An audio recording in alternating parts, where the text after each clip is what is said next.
A service of KIBMradio.com, the Internet's home for an all-old-time radio.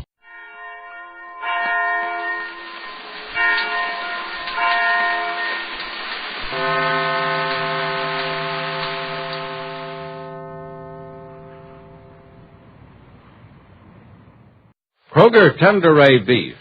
No other beef so fresh can be so tender. Presents Hearts in Harmony, transcribed. We'd like to ask a question about your family. Would you say they're hard to please at dinner time? Well, if they are, here's a tip for you.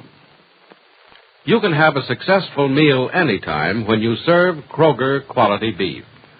Yes, just serve Kroger quality beef, and you'll find your meal has plenty of eye appeal and taste appeal for that family of yours. And when you visit your nearest Kroger store and buy Kroger quality beef, buy it with confidence, for it's the very best beef you can get right now. It's delicious, it's tender, it's juicy, and it's bound to be a wonderful treat for you and your family. Watch how delighted your folks are when they see what's on the menu, for beef is almost everybody's favorite meat. Yes, lady, you can be sure of delighting everybody when you serve your family's favorite cut of Kroger quality beef. Visit your Kroger store, step up to the counter, and ask for Kroger quality beef the way you like it best. And remember this, Kroger quality beef is the best beef you can get right now. Buy Kroger quality beef with confidence at your neighborhood Kroger store.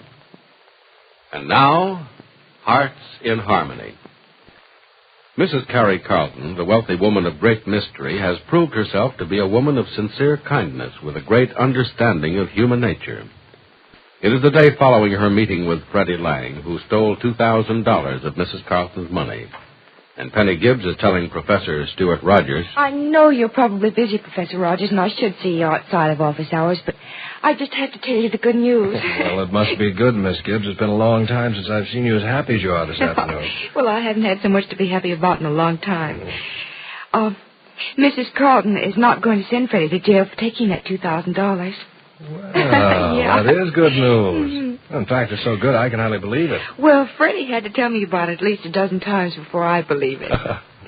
Now, will you change your mind about Mrs. Carlton?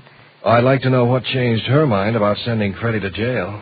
You know, we were all very silly to think she ever intended to send him to jail. The thought never occurred to her. Well, why did she make such a big thing about seeing Freddie? She wanted to see if what she'd heard about him was true. Oh, now wait, you can't just look at Freddie and tell him he's had so much trouble with the police. Oh, no. I mean, she wanted to see if he really was the kind of person he turned out to be, in spite of his troubles with the police. Oh, I see. Then Madeline Dodge isn't the only person who's talked about it. No. All she told Mrs. Carlton was that Freddie'd been arrested for stealing several times, but had been given a suspended sentence. You talked to her about the new Freddie Lang, huh? Yeah, a little bit. The rest she imagined because of the reason he took the money. For the farm? Mm-hmm. I really shouldn't say she imagined it. That Freddie was a new and different person from the boy who was arrested in New York. She was sure he was. But she just wanted to see for herself. And when she saw, she was convinced. And when she was convinced, she was perfectly satisfied merely to let Freddie return the stolen money so much a month. Mm-hmm. Well, that's fine. Oh, it's better than fine, Professor. He doesn't have to return the money now. What? No, he doesn't have to return it. She's given him the money outright. She's given Freddie $2,000. For the farm. Oh, this is almost too much. Well, Freddie didn't take the gift, did he? Well, he had to.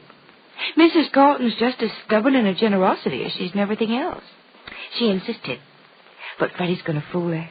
He's going to pay her back just the same. Yeah. He's going to save the money from the farm at so much a month until the whole thing is mounted up into $2,000. And then he's going to give it to her. Well, that was Freddie's idea, yours? Freddie's. Good for him. He's really turned out all right, hasn't he? Oh, much better than I expected. Oh, I think you had high hopes for him from the very beginning. I had hopes, Professor, but that's all. Freddie's surpassed even the hopes I had for him. Yes, I guess he has. You know, I wouldn't believe he was the same boy who came to your door that day not so many months ago. That is, I wouldn't believe it except I know it's true.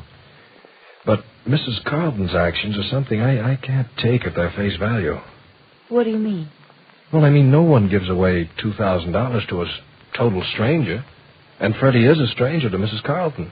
What she's done is just unbelievable. Well, Mrs. Carlton's fabulously wealthy.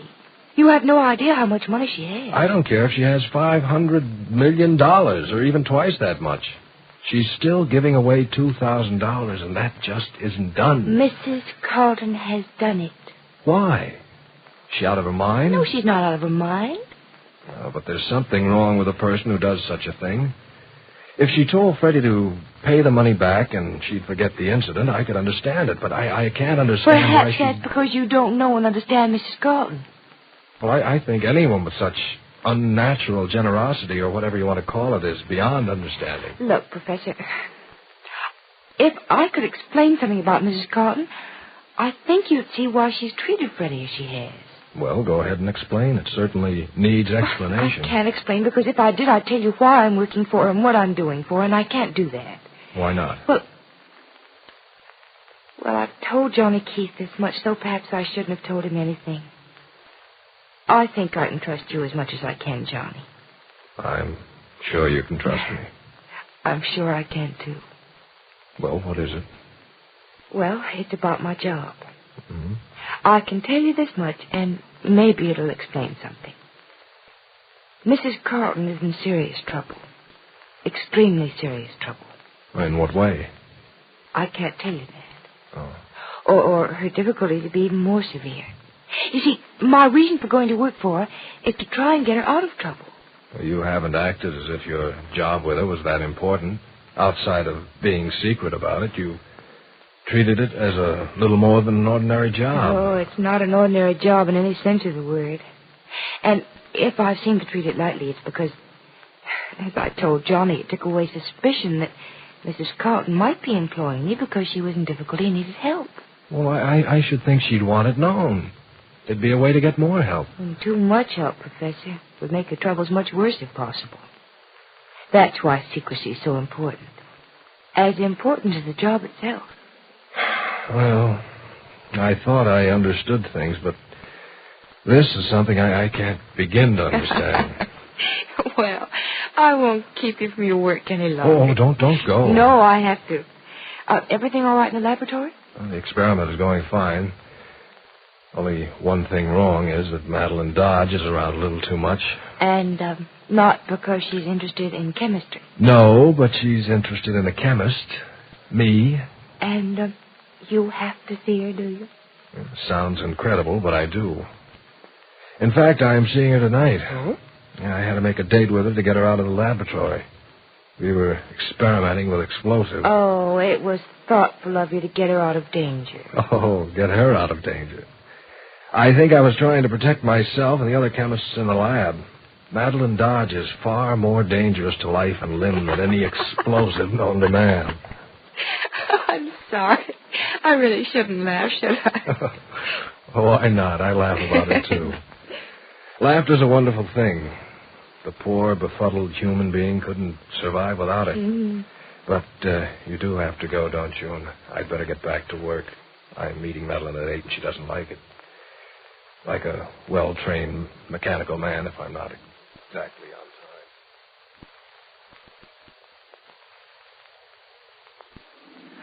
time. Oh, I enjoyed it at the casino tonight, Professor. Oh, I prefer this drive to the casino. I thought the place was rather crowded. Oh, it didn't seem crowded to me, darling. After all, I gave all my attentions to you. Well, you really could spend your time to much better advantage, you know. And perhaps I like to waste my time. I have enough of it to waste. You do at that. You know, you'd be a lot happier if you didn't have so much time. You mean if I could spend it all with you? Oh, I'm willing. No, I didn't mean that at all. I mean you'd be a lot happier if you did something. Got a job, worked. Oh, good heavens, Stuart. I'd never think of a job. Why should I work? I don't have to. I don't mean work for the money involved, but work for the experience, the associations, to occupy your mind. Oh, my mind is fully occupied, 100% rented, darling, by you. A very lovely speech, Madeline, but an empty one. He just won't believe I'm sincere, will you? I believe you're trying to be, but you don't know how. Could I learn how? Uh-huh. Will you teach me in, say, 1,000 difficult lessons? No. You'll have to learn sincerity yourself. Well, how do I do that? Do something worthwhile. Not for your own benefit, but for the benefit of others. Oh, good heavens, teacher. Are you a preacher, too? No, I'm just telling you something I know to be a fact. Look at Freddie Lang, for instance. Freddie was nothing but bluff when he first came to Rossville. And what is he now? A common, ordinary thief on his way to prison, too, I think. Oh, no, he's not. He's not? No. Thanks to the most amazing display of generosity I've ever heard of. What do you mean? Mrs. Carlton is going to let Freddie pay back that money? Pay it back? Yeah. No, she's given it to him. Every penny of it, as a gift to the farm. Wow. Now, isn't that interesting? Interesting. I think it's almost unbelievable. You wouldn't know why Mrs. Carlton did such an unusual thing, would you? No, I don't think I would. Well, I'm curious. You wouldn't like to find out what prompted Mrs. Carlton to do that for Freddie, would you? I don't see why I should bother. It's certainly of no interest to me. Oh, darling, take me home, will you? I suddenly have the most awful headache. A headache? So suddenly? Mm-hmm. Must be the result of the cool night air after being in that stuffy casino for such a long time.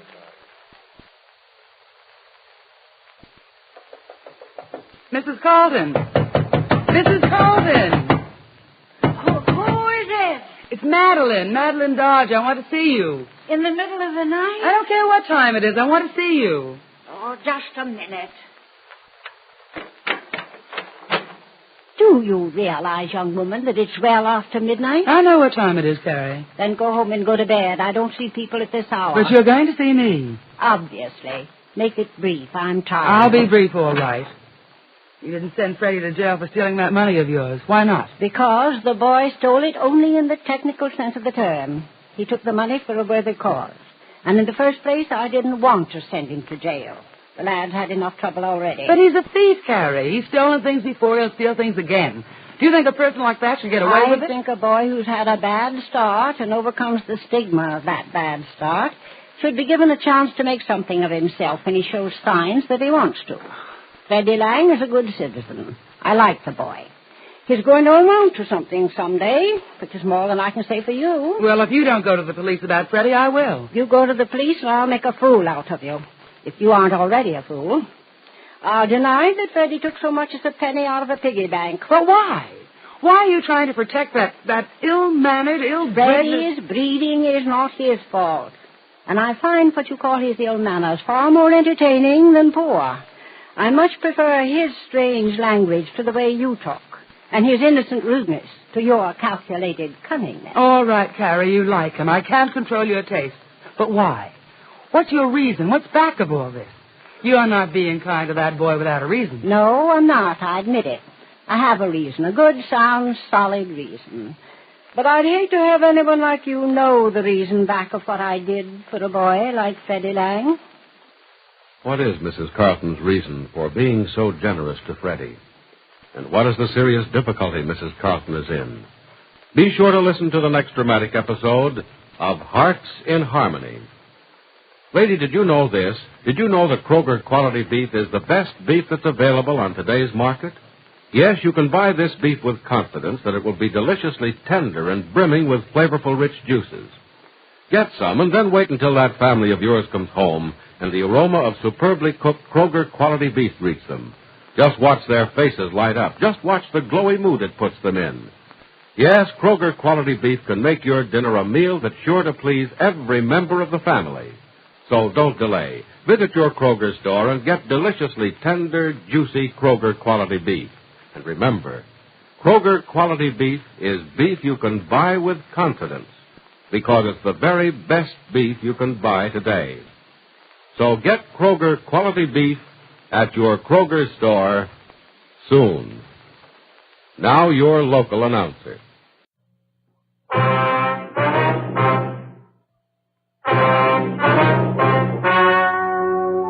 The story you are about to hear is true.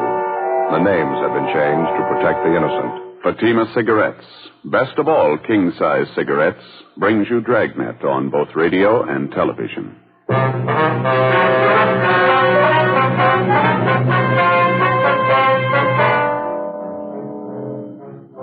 You're a detective sergeant. You're assigned to juvenile division. You get a call from one of the bus line terminals in your city. A 7-week-old baby has been abandoned in the depot waiting room. There's no sign of the mother. No lead to her whereabouts. Your job? Find her. Compare Fatima with any other king-size cigarette. Prove Fatima quality yourself. You'll find Fatima's length filters the smoke 85 millimeters for your protection. Fatima's length cools the smoke for your protection. You'll find Fatima's length gives you those extra puffs, 21% longer than standard cigarette size. And in Fatima, you get an extra mild and soothing smoke, plus the added protection of Fatima quality. Definitely the best quality in its class, but the same price as the cigarette you're now smoking. Buy Fatima in the bright, sunny yellow pack. Best of all, king-size cigarettes.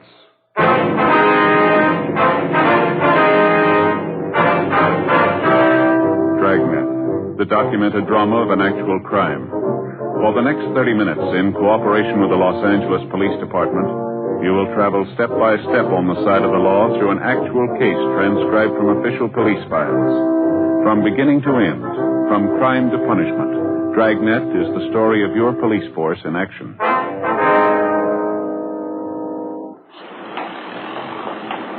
It was Wednesday, August 14th. It was hot in Los Angeles. We were working the day watch out of Juvenile Division. My partner's Ed Jacobs. The boss is Captain Stein, Commander, Juvenile Division.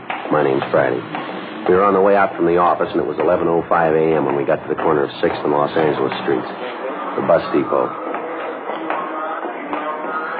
Excuse me, ma'am. You Mrs. Lewis? Yes, that's right. Are you the police? Yes, ma'am. This is my partner, Sergeant Jacobs. My name's Friday, Juvenile Division. Well, how do you do? I'm certainly glad you're here. I've been waiting around this depot for hours. I don't know what to do.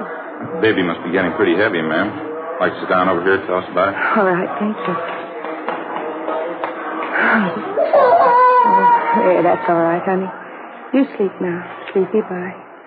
Poor little thing's just a shame. Yes, ma'am.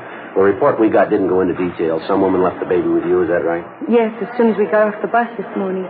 She said she'd only be gone a few minutes. It's been hours. I don't know what to do.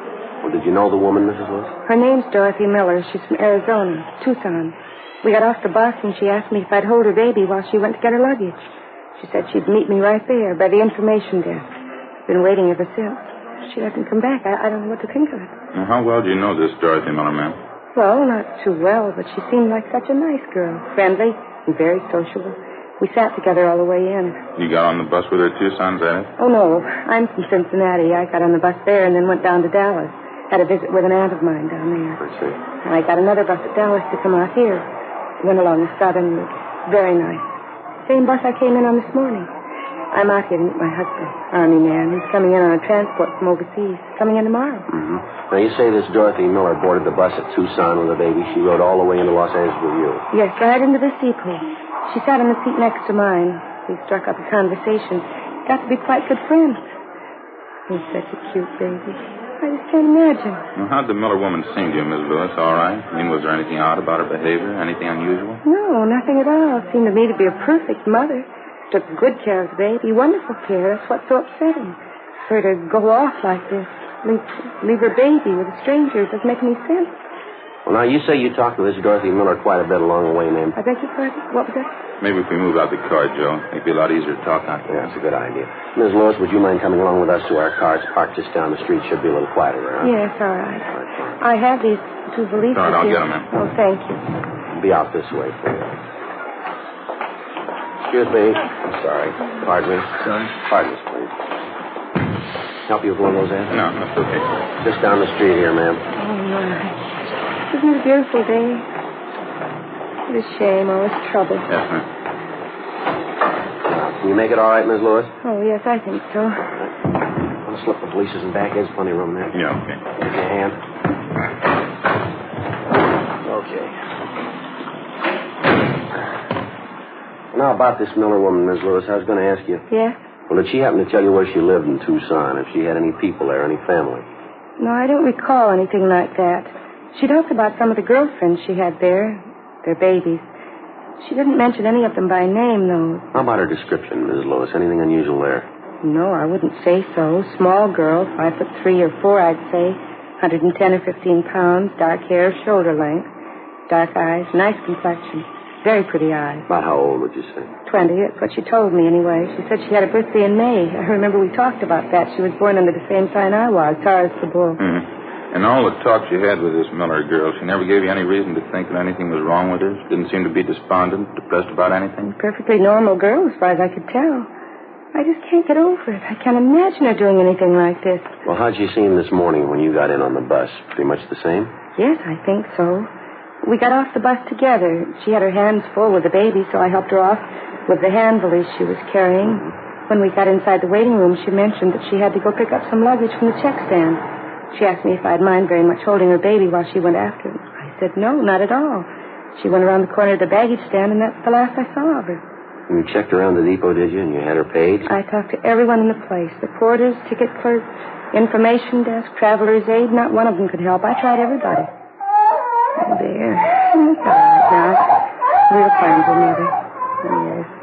You try and see. It's Mother. Wonderful.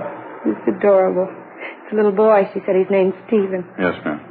Well, you say you've been waiting around the depot 3 hours. Has the baby been fed? Yes, this hand valise the Miller girl gave me to hold. I found a bottle full of formula in it.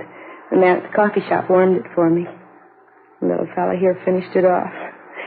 The way he eats, I guess he'll be wanting some more pretty soon. I guess we better get back in, huh? Yeah, I guess so. Can't imagine it. I just can't imagine it. Ma'am? This little boy, just look at him. Yes, ma'am. Her own baby. So small and helpless. How could she go off and leave him? Well, I guess she had a reason. Must have been important. A 7-week-old baby? What's more important than that?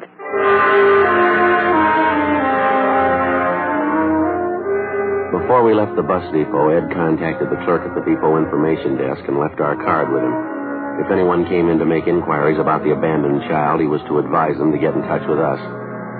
11:48 a.m. The woman who'd been left with the baby, Mrs. Marjorie Lewis, agreed to return to the office with us and give us a complete report on everything she knew about the case. As soon as we got back, we briefed Captain Stein on what happened, and he assigned policewoman Betty Stone to come in and help out with the baby. A cursory examination seemed to indicate there was nothing abnormal about the baby, no apparent deformities. We checked the blanket and the baby's clothing, but we found no identifying marks of any use to us. Policewoman Stone made the baby comfortable for the time being, and then she began to check through the contents of the small valise which the baby's mother had left with Mrs. Lewis. It contained the usual assortment: baby oil, powder, dextrose, a few cans of milk, a couple of blankets, and a supply of diapers. Ed and I continued to interview Mrs. Lewis. Is this the Miller woman's first baby, do you know, or did she happen to mention it? Yes, it's her first. That's what she told me, anyway. Did you talk about the baby's health at all? Was there any trouble there, would you know? Well, she did say she had some trouble with the formula at first. It didn't seem to suit the baby. Wasn't anything serious, though. As a matter of fact, that does worry me a little bit, Sergeant. What's that? The baby's formula. Mrs. Miller did say it had to be fixed a special way. Some special medicine she put in it, too. Are you sure the baby's going to get good care? Yes, ma'am. There's no need to worry. He'll be moved to General Hospital. I'll look after him. But the special formula, the medicine she was giving him, will they know about that? Will they know how to feed him? Well, they've handled cases like this before, Ms. Lewis. They're pretty competent people. They'll know what to do. I surely hope so. I don't know why I'm so concerned. I guess it's just the little fellow's so small, all alone, so helpless. Terrible shame. Yes, ma'am. About this special formula the baby has to have, what's the reason for that? Would you know? The baby been sick recently? No, I don't think so. Mrs. Miller did say he was a little sickly when he was born, spent a little time in an incubator. I don't believe it was critical, though. At least I didn't gather that. Well, thank you very much, Ms. Lewis. Appreciate your cooperation, everything you've done on this. Not at all, Sergeant. I only wish I could be more help. You mind telling us where you'll be stopping in town, ma'am? Possible we might have to contact you again. Well, I don't have any reservations. I was thinking of staying at a hotel close to downtown. There's a big convention in town. Most of the places are pretty crowded. We'd be glad to help you find a hotel space if you like. Oh, well, that's certainly very nice of you. Not at all. Sergeant Friday, could I see you a minute, please? Yes, all right. Would you excuse me, please? Surely. Yeah, Betty. For a policewoman, I'm not bad at checking diapers. How do you mean? Over here. The valise the mother left with Mrs. Lewis. Mm-hmm. Did you come up with anything? Didn't think so at first. Went over the valise, everything inside, nothing. And I started putting the things back in the bag. Found this in that stack of diapers there. Mm-hmm.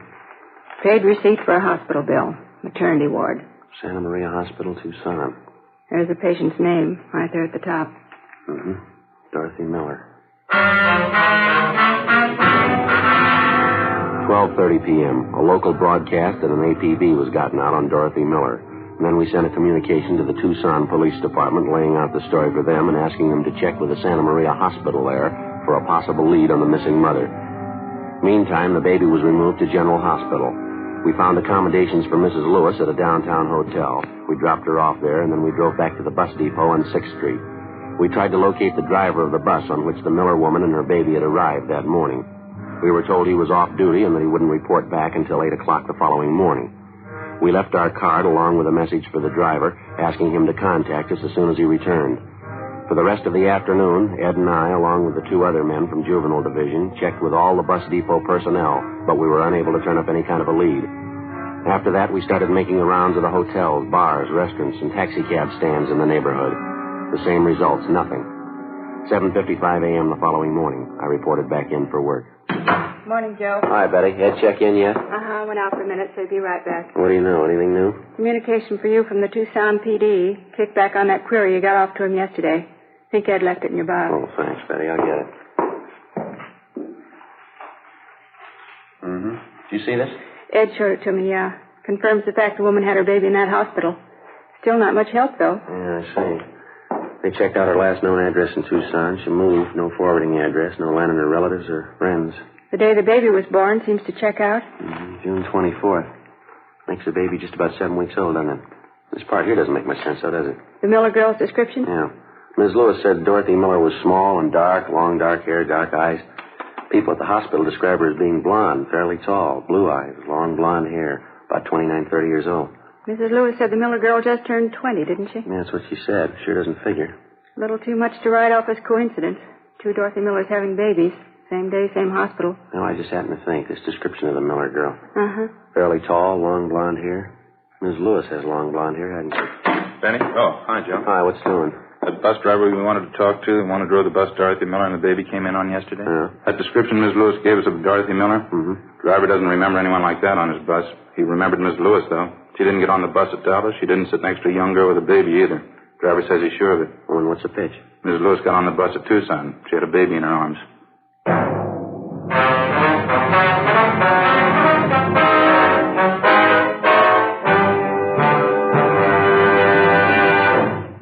You are listening to Dragnet, authentic stories of your police force in action. Fatima, America's first, largest-selling blended cigarette. Now king size. The only king-size cigarette that makes you this money-back guarantee. Buy a pack of Fatimas. Enjoy Fatima quality, extra mildness, and superbly blended tobaccos. If you're not convinced Fatima is better than the king-size cigarette you're now smoking, just return the pack and the unsmoked Fatimas by August 1st, 1952, for your money back plus postage. Fatima, Box 37, New York 1. Buy Fatima. Compare them with any other king-size cigarette. 1. Fatima's length filters the smoke 85 millimeters for your protection. 2. Fatima's length cools the smoke for your protection. 3. Fatima's length gives you those extra puffs, 21% longer than standard cigarette size. And you get an extra mild and soothing smoke, plus the added protection of Fatima quality. Remember, more smokers now insist on Fatima quality than ever before. Buy Fatima. In Fatima, the difference is quality. Best of all, king-size cigarettes.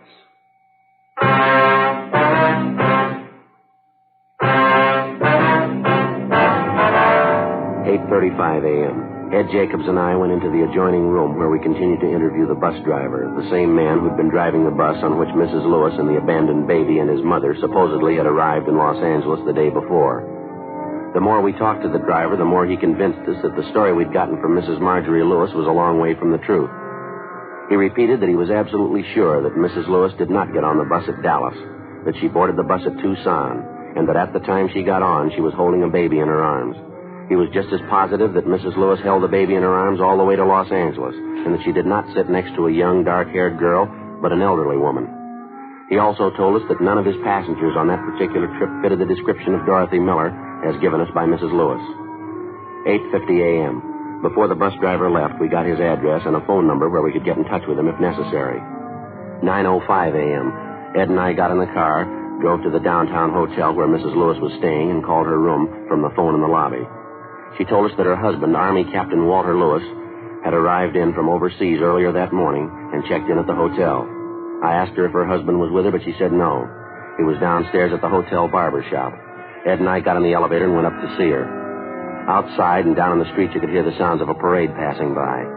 It was American Legion Convention Week, the traditional parade. Some parade, isn't it? Yeah, it's beautiful. Oh, good morning, officers. Come in, please. Thanks. Thank you very much, ma'am. What happened? Did you find out anything? Well, a few things, ma'am. We've been checking around. 2 or 3 more questions we'd like to ask you, if you don't mind. Well, no, not at all. How's the baby? Are they taking care of him? Is he all right? Yes, ma'am. He's fine. We checked at the hospital. He's doing real well. Oh, I'm glad. And the Miller girl, Dorothy Miller, did you find out anything? We haven't been able to locate her. No trace for her at all. That's why we're here, Miss Lewis. A few things we'd like to have you straighten out for us. Well, I'll do anything I can to help. I think I already told you everything I could remember about the girl. Well, now, we're going to be honest with you, Miss Lewis. We don't think you're telling the truth. What? Well, I don't understand. We talked to the man who was driving the bus you came in on yesterday. The same bus you say Dorothy Miller and her baby were on? Yes, that's right. Well, the bus driver couldn't remember the Miller girl. Told us none of his passengers even came close to her description. Well, there was quite a few people on the bus. I guess you can't blame him for not remembering her. He remembered you, Miss Lewis. You were sitting near the front of the bus. He doesn't remember anyone with a baby sitting next to you, though. I guess he made a mistake. He can't remember everything. Well, he said you were holding the baby. I don't understand this. What is it you're trying to find out? Well, when we talked to you yesterday, you told us that you got on the bus at Dallas. Isn't that right? Yes. What would that have to do with it? Well, the bus driver says you got on at Tucson. He seemed to remember it pretty well. He says when you got on the bus, you were holding a baby in your arms. Well, that's silly. He's wrong. He must have me confused with somebody else. I don't see how, ma'am. He says you were the only woman on the bus with a baby. What's the point of this, Sergeant? I don't understand any of this. Well, frankly, neither do we. I don't know why you're lying to us about this, but apparently you are. You're wrong. I'm not lying. It happened just the way I told you. The girl gave me the baby to hold, and then she disappeared. There's no reason for me to lie about that. We found a receipt for a hospital bill in that valise with the baby's things in it. The receipt was made out to Dorothy Miller. Well, that proves it, doesn't it? She was on the bus with me, and her baby was with her. The check was made with the hospital at Tucson. They remembered the name Dorothy Miller. She gave birth to a baby boy about 7 weeks ago. She wasn't the same girl you described to us, though. Description wasn't even close. Well, then it must be a mistake. I guess somebody made a mistake. I can't understand any of this. Well, they sent us back a description of the Dorothy Miller who stayed at the hospital. She was a fairly tall woman, long blonde hair, about 29 or 30. Yes? Description fits you, Miss Lewis. Fits almost perfectly. Well, it's wrong. Has to be wrong. The whole thing's a mistake. I beg your pardon? I say the whole thing is a mistake. It has to be wrong. No, I don't think so, ma'am. Why don't you tell me? What do you think? Tell me, please. There is no Dorothy Miller. There never was. There's no such person, ma'am. That's what you really think? I invented it? I made it all up? Did you? And the baby? What about him? There's no Dorothy Miller. What about the baby? I don't know. Do you want to tell us? Ms. Lewis? Yes. Yes. Miss Lewis, can I get something for you? Thank you. I'm all right. I suppose I knew it would happen sometime. I tried not to think about it. Yeah? When you called from downstairs, I knew you'd found out. That's why, yes, my husband was with me, isn't it? He didn't want to embarrass me. We wanted to give you a chance to tell your side of the story. Thought maybe you wanted to keep it from your husband. No, it doesn't matter. I'll tell him. He'll be back in a few minutes. He can do anything he wants. I won't blame him. He'll pack his bags and walk out and leave, and I won't blame him. All right, you want to tell us about it? Well, I think you know. My baby. My own baby, and I couldn't keep him. There wasn't anything else to do. Nothing. My own baby. You made up the whole story about the girl, Dorothy Miller, her leaving the baby with you? Ms. Lewis? Such a beautiful day, isn't it? Big crowd for the parade. They're lined all the way up the street. You must have had a reason for it, Ms. Lewis, giving your baby away. Now, do you want to tell us about it? That's all right. Won't make any difference. It's done. It's all done. It's my husband I'm thinking about, Walter. I'm going to have to hurt him, and I don't want to hurt him. I don't know how I'm going to tell him. Tell him what, ma'am?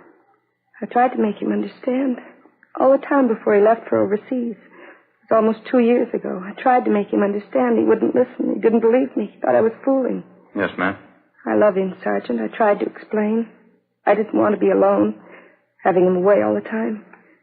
I knew there was going to be trouble. I knew it. I didn't want to be alone. He didn't understand. He only said I was fooling. Yes, ma'am. He left for overseas in October, Walter, almost 2 years ago. I went down to Wilmington. I saw him leave on the boat. I stood there and watched him go. I wasn't going to see him. 24 months. I wouldn't see him. No children, no family, just a 2-room apartment. If he only believed me. If he only would have taken me with him. Where were you living at that time, ma'am? Up the coast, just this side of Santa Barbara.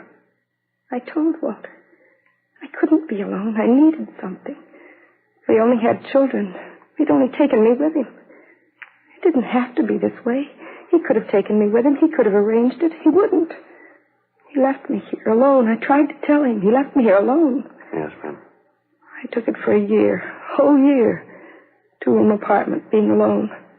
I wrote to Walter twice a week. He wrote to me. It didn't do any good. He didn't want me with him. A whole year. Then it got too much. You mean you could have joined him overseas? I don't know why. Kept writing to him. He kept putting me off a whole year. It got too much. 2-room apartment, alone. You can't spend your life that way. I started going out, having dates. I had to get out. Started going to parties, different people. Guess I drank too much. Didn't want to be alone. Guess I always drank too much. Mm-hmm. There's one party. Don't even remember who I went with. Guess it was drinking, I don't know. When I left, I don't even remember who I was with. It didn't have to be this way. It didn't have to happen like this. Are you all right, Ms. Lewis? Or something we can get you? No, I'm all right. I didn't know what to do when I found out. Saw the doctor. He didn't understand either. I mean, the way I felt. He said the baby would be born in June. I cried. He didn't understand. Yes, ma'am. When the time came, I went to Tucson, Arizona. Had my baby. At least I wasn't alone. Used a different name at the hospital. Dorothy Miller. Maybe it wasn't Walter's baby, but it was mine. It was mine. I thought at first it wouldn't make much difference, but it did, though. Did. Yeah? I knew what it'd mean. I loved Walter. I still love him. But if he found out, I knew what it would mean. I couldn't even think about it. I love Walter. I couldn't even think about telling him. So you figured on giving up the baby, huh? Giving him away, is that the idea? I can't tell you how many times I worked it out in my mind, day after day. I almost went crazy with it. Walter, the baby, which one? I finally decided Walter. Don't you think it's fair? Don't you? Well, I wouldn't know, ma'am. It's your decision. It's up to you. I don't know how to tell him. Won't you help me, please? Help me tell Walter. All right, if you like. It's such a terrible thing. I mean, to make a choice when you have to hurt somebody. To have to choose between the two of them. One of them has to be hurt. Ma'am? My husband or my baby. Which one? 10:38 a.m. At Mrs. Lewis' request, Ed and I stayed on at the hotel room until her husband, Army Captain Walter Lewis, returned. He was a tall, dark-haired man in his late 30s, dark eyes, tan complexion. Mrs. Lewis was waiting in the adjoining room. It wasn't easy, but as best we could, Ed and I briefed the husband on what had happened. His first reaction was fairly normal. He took it pretty hard.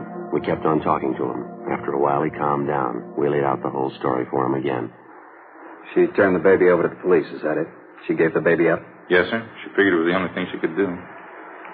Kind of hard to believe, isn't it? What's the answer? What am I supposed to do? Well, sir, I know it's none of our business, Captain. I think you might try looking at it from your wife's point of view, maybe. What do you mean? Well, it's pretty obvious. She's still in love with you. I think she's shown you that. Yeah? Well, she was in a jam. It was a big choice for her to make. She knew she was wrong. She made a mistake. She was ready to pay for it. It was either you or the baby. She knew that. She decided to give up the baby. Baby's all right now? Somebody's taking care of it? Yes, sir. Baby boy. Where's Marge now, my wife? In the next room. I want to see her. Well, maybe you should wait just a little while. No, it's all right. Just want to tell her something. Aren't you?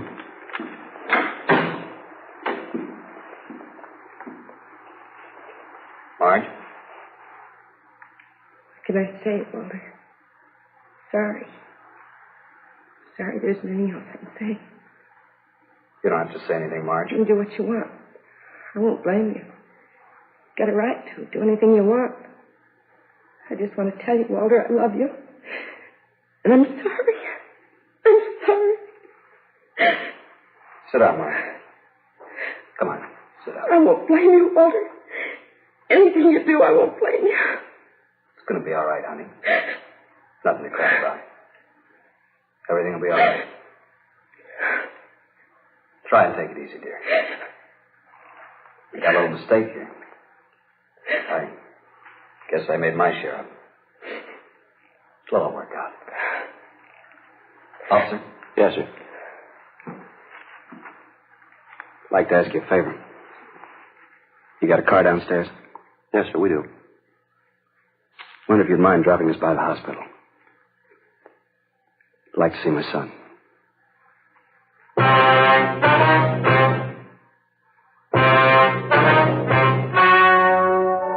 The story you have just heard was true. The names were changed to protect the innocent. On Thursday, August 15th, a meeting was held in the District Attorney's Office, City and County of Los Angeles, State of California. In a moment, the results of that meeting. And now here is our star, Jack Webb. Thank you, George Fenneman. Friends, you've just heard the 130th consecutive Dragnet broadcast for Fatima. Now, the only reason we're able to bring you these programs is because so many of you have switched to Fatima. If you haven't tried Fatimas yet, I wish you'd do this. Buy a pack and compare them with the king-size cigarettes you've been smoking. You'll find Fatima gives you an extra mild and soothing smoke. You'll like Fatima's better flavor and aroma. What's more, I kind of think you'll agree with me. Fatima's the best of all king-size cigarettes.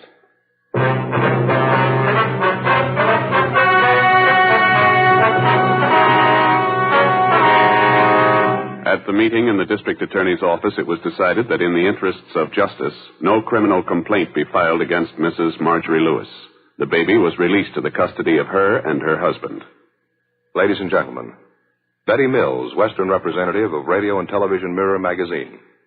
The editors of Radio and Television Mirror are happy to announce that in the annual awards poll conducted by Radio and TV Mirror magazine, American radio listeners from coast to coast have voted Dragnet their favorite program of its type for the second consecutive year. In addition, the nation's radio listeners have voted Jack Webb their favorite dramatic radio actor. Thank you very much, Betty, on behalf of our cast, our entire production staff, and myself. Be sure to read the feature story about Jack Webb in the current issue of Radio and Television Mirror magazine, now on the newsstands.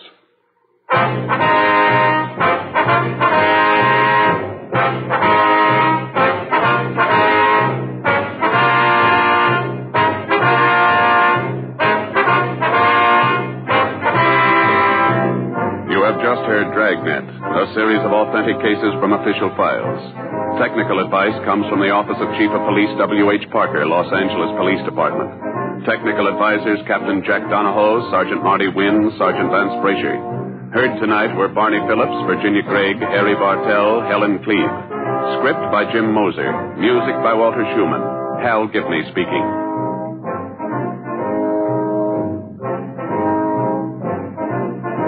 Fatima Cigarettes, best of all king-size cigarettes, has brought you Dragnet, transcribed from Los Angeles.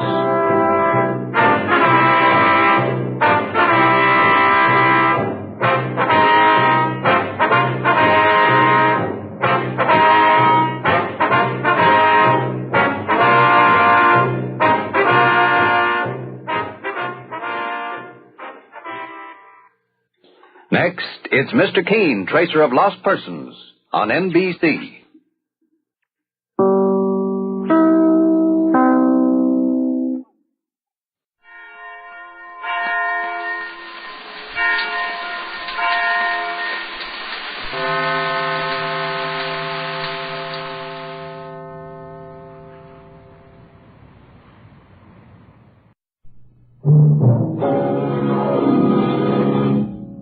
Pat Novak For Hire.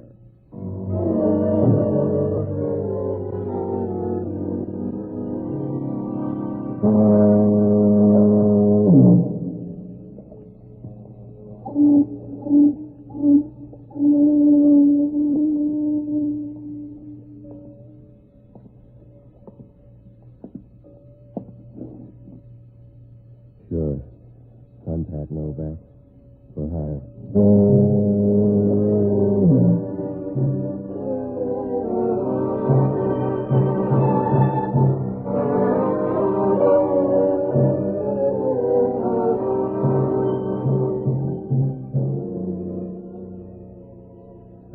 sign out in front of my office says, Pat Novak for hire.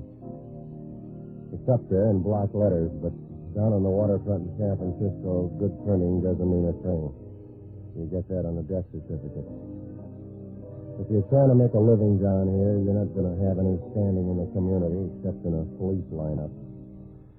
I rent boats and do anything else that goes with a weak will and a strong stomach. Well, it's not all bad. Once in a while, something happens that makes you feel good for a moment. Like remembering somebody you kissed a long time ago. But most of the time, you buy your beer the hard way. It works out all right because most people learn to fall in love with a dollar bill and forget about trouble. And everything sounds all right, but sometimes it isn't. Like saying Happy New Year to a lifer. I found that out Wednesday night. I was sitting in the office with a sports page reading about those big tears that Washington senators were shedding when I saw Crockett Odom for the first time. He was a big red-faced guy, and the veins stood out on his face and made a pattern as if he slept on an alligator bag instead of a pillow. He walked over to the desk and started to get quiet in a loud voice. I want to talk to you, Mr. Novak. Go ahead, pile up a lead. My name's Odom. You've heard of Crockett Odom. I don't get around. Tell me about it. I'm a lawyer. I want you to watch a client for me. Her name is Wendy Morris. Is she hard to watch? You can get bloodshot eyes just looking at her. She drinks a little. What's a little? How should I answer that? Any way you like. A pint, a quart. What's a little, Odom? Is she a dipso? We'll leave it there. She can make a quart of gin disappear while anybody else is looking for the corkscrew. Mm-hmm. What am I supposed to do, hide the bottles? Mr. Novak, a full-grown octopus couldn't do that. I'm afraid this is more serious. It involves her husband. Let her take a drink and lose him. It'll save you money. It involves her husband or somebody who's supposed to be her husband. Well, she got a bad memory? She's a very wealthy girl, Mr. Novak. 5 years ago, she married a man by the name of Stanley Morris. Immediately after, he went into uniform. You make it sound selfish. She's been gone ever since until a month ago. Spent most of that time overseas. The rest in a government hospital. Yeah? Now that he's back, something very peculiar has happened. I don't think the man is her husband. Well, that's a hard part to play. She got any theories? I think she suspects, too. I don't know why I feel that way. He seems to have picked up where he left off. Knows everything about her. Seems normal, but I'm sure the man is an imposter. Look, Odom, find a corner and patch up that story. You can't get that nearsighted on 5 years' booze. You don't understand, Mr. Novak. He was seriously injured. That makes identification hard. You think Stanley Morris is dead? I think he died somewhere along the line. This man took his place. That's a lot of trouble just to share a boarding room with a boozer. Not if he can share it with someone else on her money. That's why I want you to watch her, particularly tonight. Why tonight? Is Stanley full of temper? It's been leading up to this. He wants her to go to a gambling club. And I know he's too friendly with the owner of the club. I want you to go along as a friend. Now, look, mister, I wouldn't go as her friend to a masquerade ball. If you're making a deal, make it out in the open. Do it your own way, Novak. It's $300. Earn it any way you can. Yeah. Where's the club? She'll take you. Just pick her up at this address. Mm-hmm. Does she know about it? She'll understand you. In fact, that's the only risk you run. Hmm? I told you she drinks most of the time.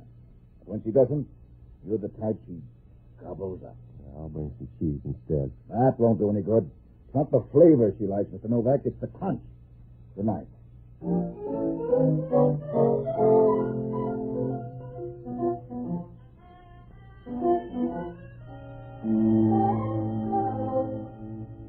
When Odom walked out of there, I knew he was the kind of a guy who'd put the wolf at your door if he could get one wholesale.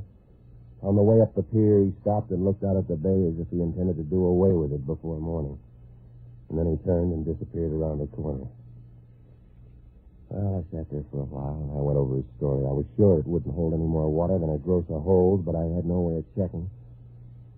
Finally, about 7 o'clock, I closed the office, and I went by the address he gave me. It was a modernistic apartment up on Telegraph Hill, one of those places where they let a guy out of a basement long enough to paint murals on the front. This one had a guy waving a blonde wig in front of a tired old monk named Faust. Wendy Morris' apartment was up on the second floor, and when I rang the buzzer, she opened the door with a nice, easy motion, like a cat getting ready to eat its young. I could see right away what Odom was talking about. If you ever build a house, you'd want somebody like her in the blueprint.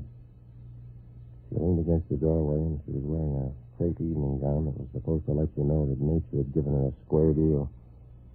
She didn't say anything at first. She just kept fingering her glass and looking at you as if you knew she was full of gin and comfort. It makes a nice rattle. Are you Mr. Novak? Yeah, I rattle, too. Invite me in. I bet you do. Come in. Yeah. So you all paid to like me. Will a drink help, Mr. Novak? Yeah. Sit down. I'll get some soda. No, this will do. What did Crockett tell you? He said you got thirsty. Did he mention men? Crockett thinks they're related. His sole confession of the medical profession. He mentioned your husband. Where is he? I thought that was the problem. Sounds phony. There must be a way to spot old husbands. How? I wouldn't know. Do you think Stanley Morris is dead? I don't know, Mr. Novak. Do you care either way? As long as I'm safe, no. Stanley was no bargain. Why'd you marry him? I don't know. I suppose I confused the hangover with love. Well, he sounds exciting. About as lively as a dish rag in a steam bath. It doesn't make any difference now, Mr. Novak. I'm frightened. You've got to help me. You're in for $300, that's all. Where is this gambling joint? Out on Gary Boulevard. It's called the Mother Lode. The sense of humor belongs to Frankie Fannin. Is he funny enough to deal with Stanley? I don't know. Stanley's been out there every night for 2 weeks. Now he's forcing me to go. There must be a reason. There must be a reason for what? Don't tempt me, Stanley. This is Mr. Novak, my husband. I never heard of you, Novak. You got me worried. He's a friend of mine. What does he do, drive a bear truck? My husband is being subtle, Mr. Novak. He's going with us, Stan. We don't know anybody well enough to take him with us. You don't have to feel burdened. I'll take him. Aren't you wearing out that leash? Now, look, mister, I'm here on a straight deal. Cash and carry, and your credit's through. From now on, that mouth of yours costs you dough. Go ahead and pout, Stan. You look better with your lips turned in. All right, if you like and he goes, I'll have to make another reservation. Hand me the phone, Novak. Yeah. Here.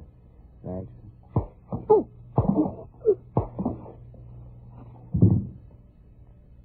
Let's go, Wendy. Your friend backed out.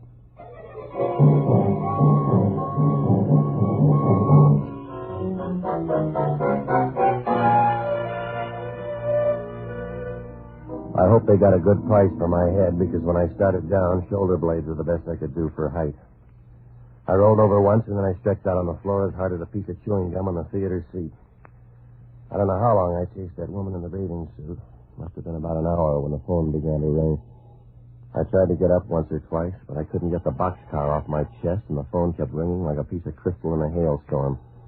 I finally made a ladder out of my knees and got to the phone. Yeah. How's your head? It's a little right. What's on your mind? Something's gone wrong. I have to meet you. Not at these prices. I just got a message from Crockett Odom. I'm leaving now.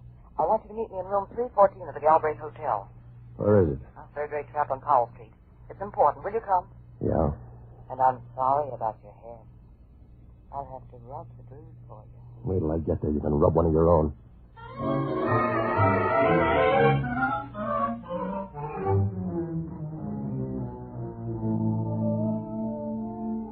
She was right about that hotel. In a good season, they couldn't have drawn transient mice.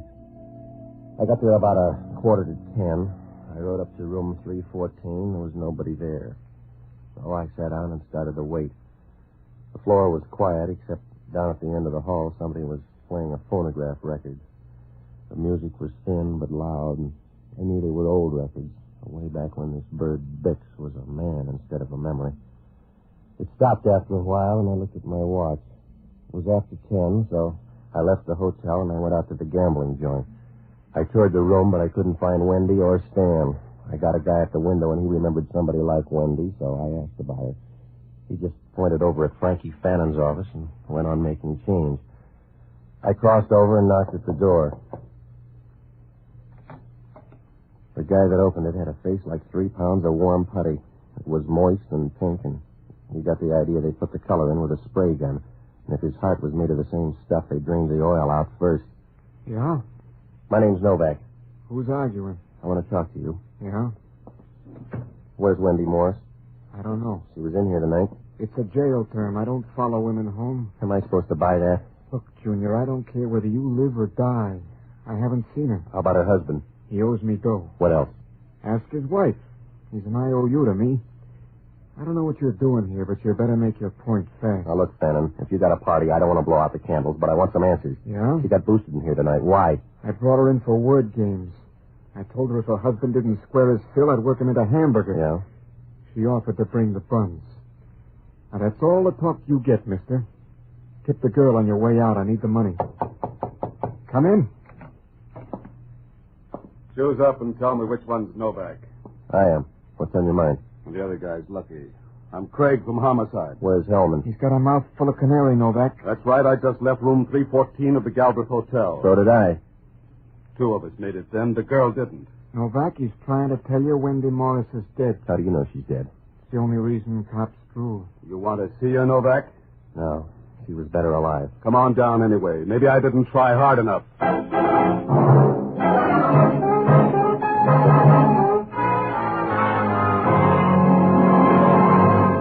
When I walked out of there, I felt like a voice teacher with adenoids. Whoever Craig was, he was smart, and he tagged all the bases because as we moved through the lobby, he motioned to me, and the desk clerk nodded. Well, I didn't worry about that desk clerk because he hadn't said no for years. But when we got to room 314, I needed turn a passage. There were 3 or 4 of Craig's men grouped along the dim hall like dirty shadows, and inside, Wendy Morris was stretched out looking in the wrong direction. There was a white sheet draped over, and I wondered where the hotel had borrowed that, but Craig wanted to talk. You must have had a big beef, Novak. Sorry, we were friends. I'll bet that was fun. I was supposed to meet her here. She didn't show. The desk clerk says she did. Not while I was here. I was in that gambling joint by 10:30. The desk clerk says you asked about Wendy Morris. Then you came up here and killed her. That's the way I'm going to book you. Check on her husband. You can fit him in near the top of the list. She got one? It's a lot of blonde hair to keep indoors. Huh? Good blondes run like salmon. Wait a minute, Craig. Give me that sheet. Well. Yeah? Craig, you better not book me for Wendy Morris. Huh? If you do, you'll mix up all the on-duty angels because somebody killed the wrong woman. This isn't Wendy Morris. You must be wrong. How do you know? How does anybody know? They look different. They got different personalities. Take your pick, Craig, but somebody got the wrong woman. Take another look. I don't need another. With Wendy, the first look's for names and faces. Yeah? If you take a second look, mister, it's for love.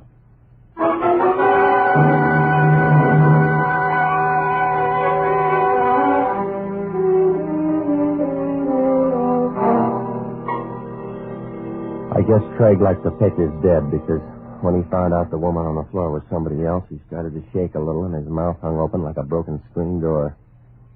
I didn't blame him much. I tried to think back and piece it together, but it wouldn't work out. It almost made sense, like the broken phrases of an old conversation, but not enough of it came back, and, well, there was still something missing. What happened to Wendy Morris, and how about this girl on the floor? Where did she get her drag with heaven? I looked down at her again. She was pretty, if you like quiet girls. She had a vacant look in her eyes as if the brains had checked out without letting her know. And the color was starting to leave her face. The light was bad, and you had to look close to see her skin. There were little splotches of pink, and the rest was white, like shrimp that hadn't been boiled long enough. Craig was worried, and that's something he couldn't hide. Who is she, Novak? I don't know, Craig. We didn't meet her soon enough to know. You should have checked. The hotel register says Wendy Morris. Who read it for you? Oh, you're tough, Craig. I'll bet you got the wino scared stiff. Keep on talking. I'll get you some help. Come on in. He wants to make a statement. On the bed, Novak. Where'd you get your boys, Craig? They look tired. On the bed, Novak. All right, Joe, take his arm. Yeah. The other 2, hold his head back against the bed. Okay. Where's Wendy Morris, Novak? I don't know, Copper. You sure you're from Homicide? So it's against the law. Don't tell anybody. Now make a statement, Novak. Yeah. Here's a statement about you, Craig. We'll find out downtown. You can save some teeth. Where's the other girl? I don't know. Hold him up. Yeah. Where's Wendy Morris? Craig, you can go.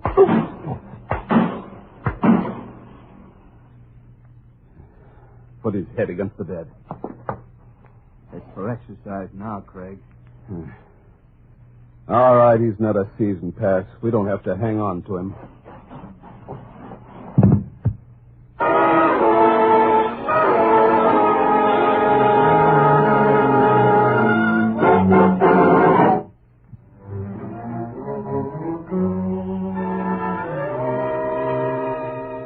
Craig's boys left me hanging on the foot of the bed with somebody's dirty towel and an old garter the maid forgot to pick up last month. I felt my way down to the lobby and into the street, and most of the time, one question kept going through my mind. Craig was going to run me in before. Why had he changed his mind? Well, I found out when I started to turn the corner.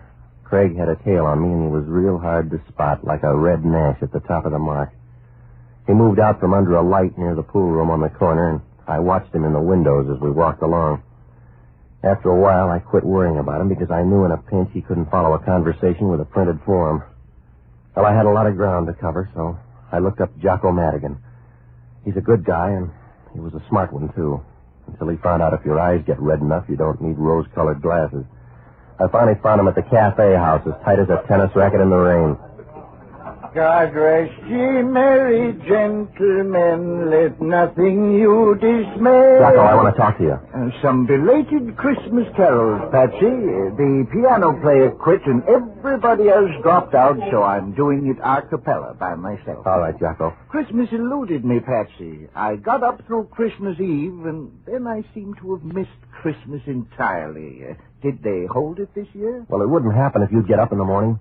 I refuse to get up early, Patsy. I refuse to get up in the morning until the streets have been aired. The only things that should be around at that hour are peasants and a bunch of random dew. Jocko, will you listen? I'm in trouble.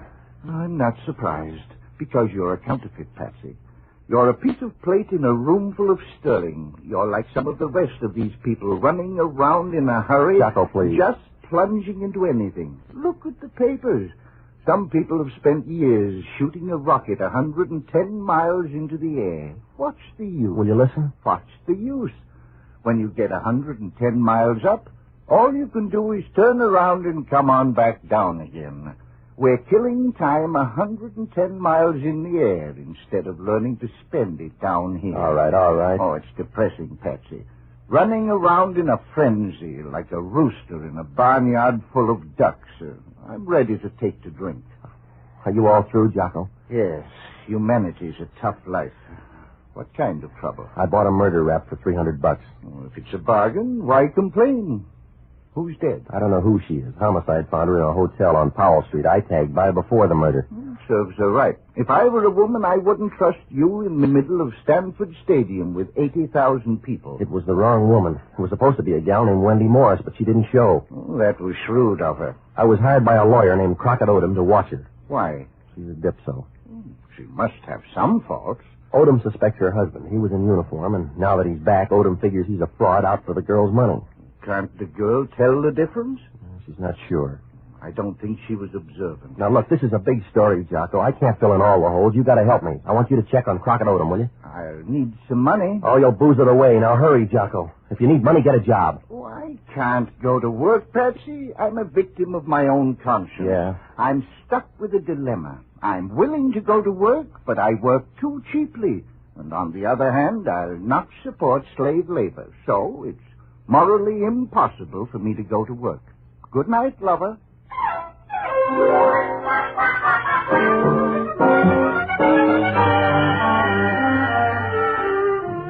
It was about 11:30 when I left Jocko, and the two beatings began to catch up with me. I had enough headache to pass out to a Bay Meadows crowd on a bad day. The tail behind me began to look tired, so I dropped by headquarters to give him a rest. I asked for the head of homicide, but the desk told me that Hellman was on his honeymoon, and they kind of laughed when they said it, as if they thought he got the girl there on a bench warrant.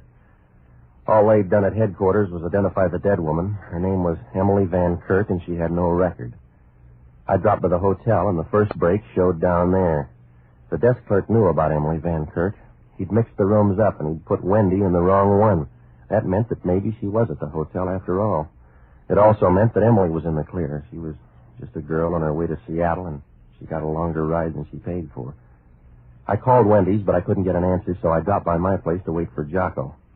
Stanley Morris was there, chewing his fingernails, and when I walked in, he was up to the wristwatch. Mr. Novak, where's my wife? You're hiding her. She's good enough to hide, but this isn't the night. Oh, where is she? She must have gone to you after that hotel. How do you know she was there? Did you drop by, too? Doesn't make any difference. Well, it makes a big difference to me. We're all out of phones. Now tell me about that hotel. Crockett Odom told me to come there. Why? I don't know. I was supposed to be there at 10:30. It was some kind of a crazy scheme. Was a dead girl mixed up in one? Sorry, it wasn't Wendy. Odom tried to break up this marriage. I wish he had. You sound feeble, mister. You don't know her the way I do. She's a cold-blooded animal. The only cold-blooded animal that doesn't bear fur. You're building a case. I don't know what have her around. I suppose you would. There's a certain localized beauty you'd go for, but nobody else would have her. They'd find out what she is, a puff adder with a good figure. Yeah, wait a minute. Huh? We got company. Somebody's coming in the door. Watch it. There goes the light. All right, stand back.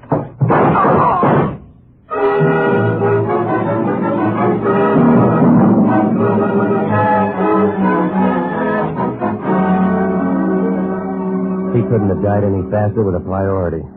I got to the door and threw on the light switch, but whoever it was had gone and the hall was dark. When I got back to Stan, he was lying there like a well-trained sponge. He wasn't a good enough guy to bleed in the living room, so I dragged him into the kitchen and left by the back way. I had to get word to Jocko, so I left a message at his place telling him to get in touch with me at Wendy's. I went up there to sit on her doorstep and wait if it took all night. I wasn't going to freeze, though, because she opened the door as soon as I knocked.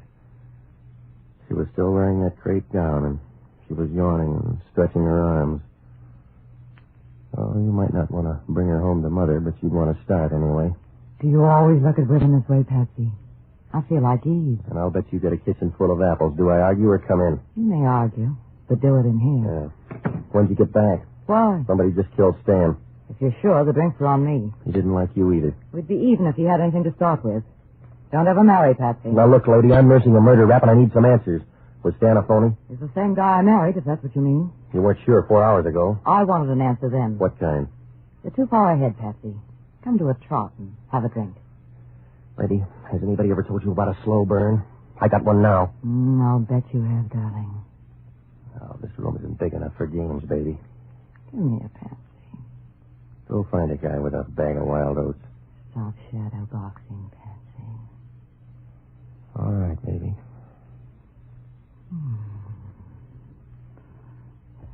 See? That's what makes the poor so happy. They don't have phones. Yeah. Patsy, this is Jocko. What'd you find out? Crockett Odom is in love with Wendy Morris. Does it go both ways? Oh, different rate of exchange. I got something else, too. Yeah? Her will is a big temptation. Go ahead. If she bows out, all the dough goes to her husband. Maybe the guy is a fraud. Oh, he's going to have it straightened out. What else? The funny part of the will. Uh-huh. If they're both dead, all the dough goes to Crockett Odom. You better see him in a hurry. Well, that doesn't make sense. If he killed her and got all that dough, it'd cost him that much to get another like her. Maybe not. Uh-huh. You haven't seen her, Jocko. He wouldn't pass that up. She's nice and speedy. Oh, I can explain that. When you're over 50, you don't mind the speed. It's the freewheeling you hate to think about.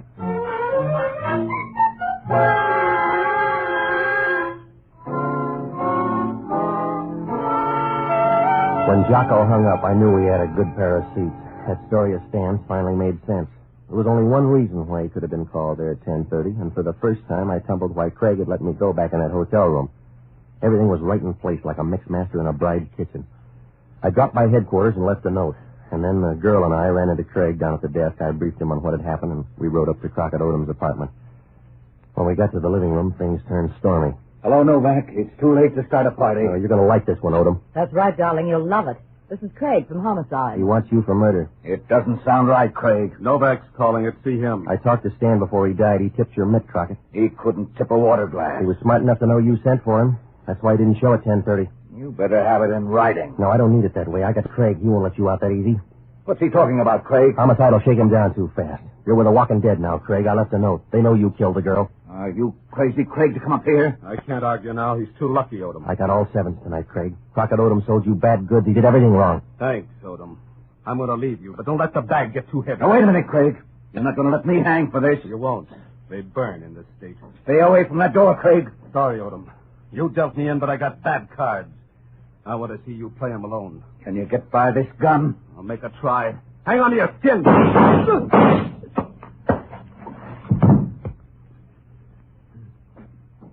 Give me a hand, Novak. Yeah, anything to help you die. Here. How's Odom? He'll keep. Yeah. I'm sorry, Novak. What'd I do wrong? Everything. But mostly when you let me go up in that hotel room. Yeah. I should have pinched you then. I'm a tender-hearted guy. You're a bum, Craig. I can move you down a step lower even. You're a liar. I checked. You're not working for the city. They never heard of you downtown. I'm not going to make it, Novak. Lay my head down. Yeah. I'll put it down easy. Goodbye, Craig. I hope you have a long night.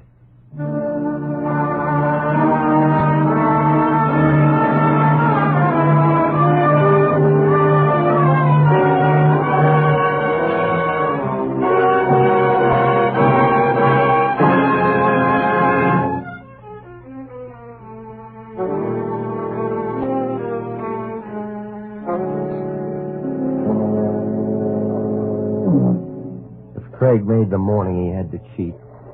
They patched up Odom and got most of the story out of him. Jocko was right. Odom got tired of chasing the girl and went after the money instead. He drummed up that phony story to plant a reason for a quarrel, and then he tried to pay it off in that hotel room. He offered a cut to Craig for the heavy-duty work. Wendy was supposed to show up at 10:15. Craig would kill her and wait. When Stan showed up at 10:30, Craig was supposed to stage a fight and kill him. That way, he'd be in the clear, and so would Odom. They'd say it was a husband and wife quarrel, and Craig had a phony shield to back him up. Craig dreamed up that story about being a cop. But the whole scheme went haywire when the desk clerk mixed up the rooms. Craig killed the wrong woman, and Stan got there late. That's why he got scared when it turned out to be somebody else, so he let me go. Odom was afraid that Stan had showed up and knew the story, so he had a ticket right away. The guy who tailed me was handy for that. When did I first tumble to something wrong? When I was sure that Crockett Odom had told a lie. He said the girl was a dipso, but when I got there, she was drinking soda with her whiskey. And a good dipso won't waste that much time. Well, it worked out all right. Hellman was on his honeymoon, so he didn't have any questions. I'll bet his wife did.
Broadcasting Company for listeners in the United States and rebroadcast for our men and women overseas. This is the United States Armed Forces Radio Service, the voice of information and education.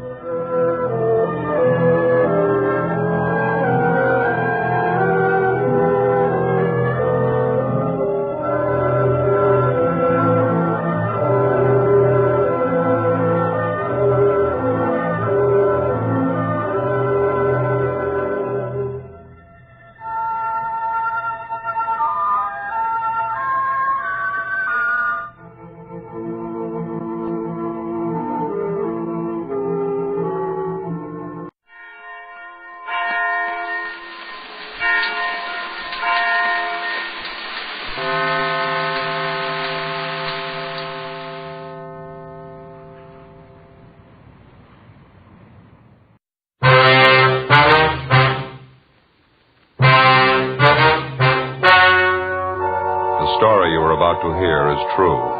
The names have been changed to protect the innocent. Fatima Cigarettes, best of all king-size cigarettes, brings you Dragnet on both radio and television.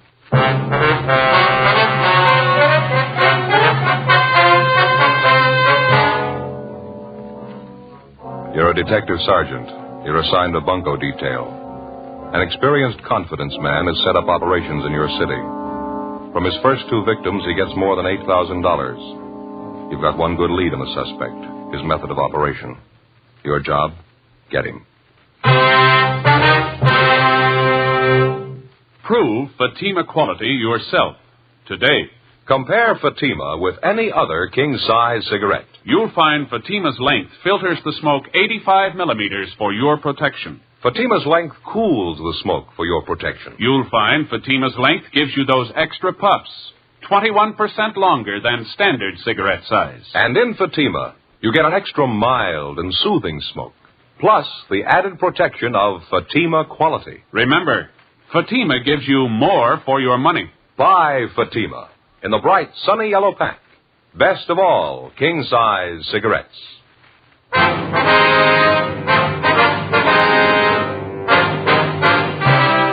Dragnet, the documented drama of an actual crime.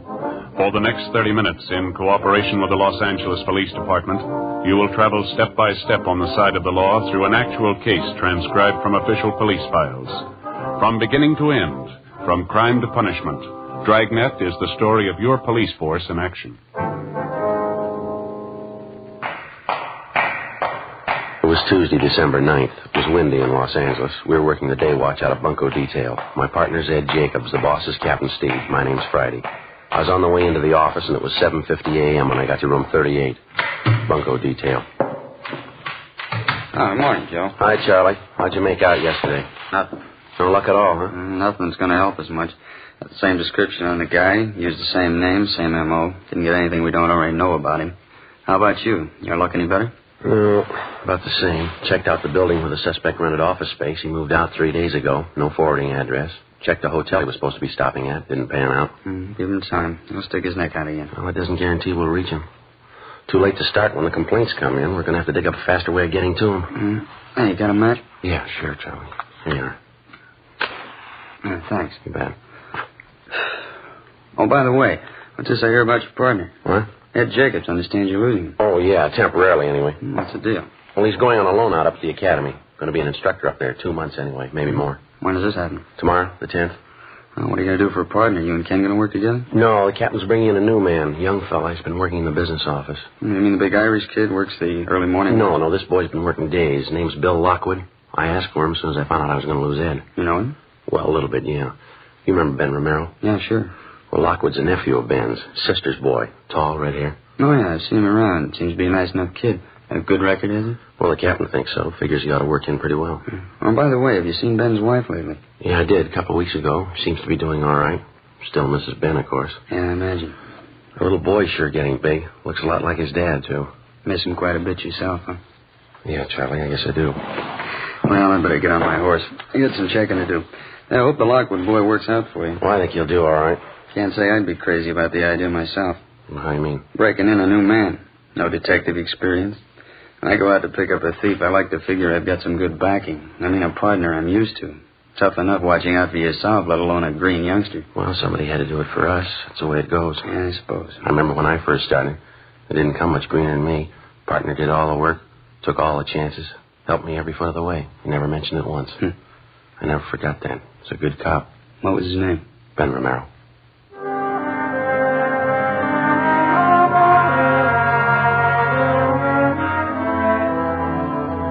In our particular setup, before a man's eligible to apply for duty in the Detective Bureau, he has to have a minimum of 5 years' experience as a police officer, either assigned to radio patrol, traffic duty, or some other general assignment.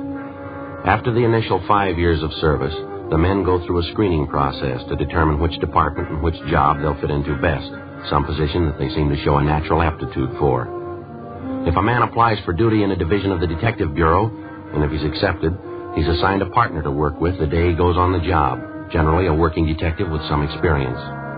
In the case of Ben's nephew, Bill Lockwood, he put in his first 5 years working Wilshire traffic and also doing radio patrol in Hollenbeck and 77th Street divisions. After spending another 11 months in our business office, Captain Steed put in a request for him, and he was transferred. When I heard Ed Jacobs was going to be loaned to the police academy as an instructor, I talked to Captain Steed about Lockwood, and he assigned him as my new partner. The changeover happened in the middle of one of the toughest investigations we'd had in months. A bunco artist who was working hard at the business opportunities racket. The following morning, December 10th, Bill Lockwood reported in for work, and we drove out to check a potential lead on the suspect. On the way, I laid out the case for him. Nothing on the man in R&I, huh? No record at all? No, not as far as we know, Bill. Checked Brereton up at Sacramento, CII. Nothing doing there. He couldn't help us. What have you been going on? His description? Yeah, that and his M.O. and his name. He uses a different alias on each job. Russell Preston, that was the last name he used. I see. He usually starts by putting a want ad in the paper, is that it? Well, he rents himself an office first, usually a pretty expensive one, well furnished. Then he hires a good-looking secretary, has her put a want ad in the daily papers for him, and he's in business. How do the ads read? The usual? Yeah, typical thing you see in the daily paper. A business opportunity for people with vision, good investment, high profits. Apply now, you know. And then he gives his address and phone number. There's nothing clever about it, but people still go for it. He get many replies, do you know? Well, we figure he got between 20 and 30 on that last deal he pulled. Seems all he has to do is land one victim out of the bunch with enough money, and he's got it made. Took his first victim here for $5,000. Second one for $3,200. Both elderly women. Took them for their last dollar. About the way he sets up the deal with these different businessmen, Joe, I don't think I got it quite straight. Well, how do you mean? Well, say the owner of that manufacturing plant this Russell Preston lined up. Yeah. You say Preston went to the plant, introduced himself as a business advisor, told the owner of the plant he had some people with money to invest. He convinced the owner he was legitimate. Yeah, that's right. And Preston had his two victims shown through the plant and convinced them they ought to invest their money in the business. Yeah, that's it. Do you mean to say the plant owners were acting in good faith? Well, they were all checked out, Bill. Everything about them. They all have good business reputations. They didn't know any more about the deal than the victims. They needed more capital for their business, and they figured this was it. This Preston, or whatever his name is, sure must have a line that won't stop. He's got everything that goes with it. Nice clothes, well-mannered, good-looking. He doesn't try to high-pressure anybody. Tells them if they have confidence in him, he'd be glad to invest their money. If they hedge it all, he shows them right through the office. Pretty good pitch. Once they're sold on him, he's got them over a barrel. It's about the size of it, yeah. Funny there's no record on him. Sure sounds like he's had a lot of experience. What are the other names he's used, you remember? Well, just two of them we know of. Russell R. Preston and George A. Fairchild. I guess the newspapers have been checked out, huh? The ones he ran the what ads in? Yeah, they've all been talked to. All their personnel have been notified to watch for ads of that type. Be one way to get a lead on him if he tries again. Well, what about the buildings where he rented office space? Couldn't the people there help any? Well, they confirmed his description. We picked up samples of his handwriting. That's about it. He only rented the offices long enough to cover his deal, about 2 weeks. Let's see, what 100 block is this, Bill? Can you see over there? Let's see. Yeah, 1700. Well, we want the next one, 1811. Who's this woman we're going to talk to? Vivian Castle, that right? Yeah. I'm not sure if she's the right girl or not. Got the lead from an employment agency. Chance she might be the girl Preston hired to be a secretary. I don't know. Oh, good parking place up there ahead, huh? Yeah, that's good. You pull up anywhere along here. It's fine.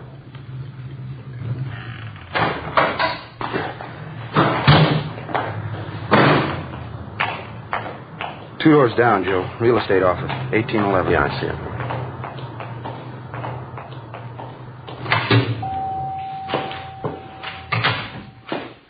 Good morning. Good morning. Can I help you? Police officers, ma'am. We'd like to talk to a Miss Castle, Vivian Castle. Oh, I'm Vivian Castle. Well, here's our identification. This is my partner, Officer Lockwood. My name's Friday. How do you do? How do you do? What is it you want, officers? We'd like to find out if you know a George Fairchild, ma'am. Fairchild? No, I don't know anyone by that name. How about a Russell Preston, miss? That mean anything to you? Well, I used to work for Mr. Preston, Russell Preston. About how long ago was that? A month and a half ago. Mm-hmm. Where does he have his offices? Well, he did have them on South Grand near 8th, the old Belmont Harris building. Why? Would you mind describing Mr. Preston for us, ma'am? Just a general description of him. He was about 45 years old. Brown hair, a little gray. Nice build. Seemed to be a very nice man at first. Always dressed so nice. Just wore a dark blue suit. Seemed to be very nice. Checks out so far, Joe. Yeah. Would you mind telling me what it's about? We'd like to locate Mr. Preston, ma'am. You any idea where he is now? I wish I did. I'd call the State Labor Commission.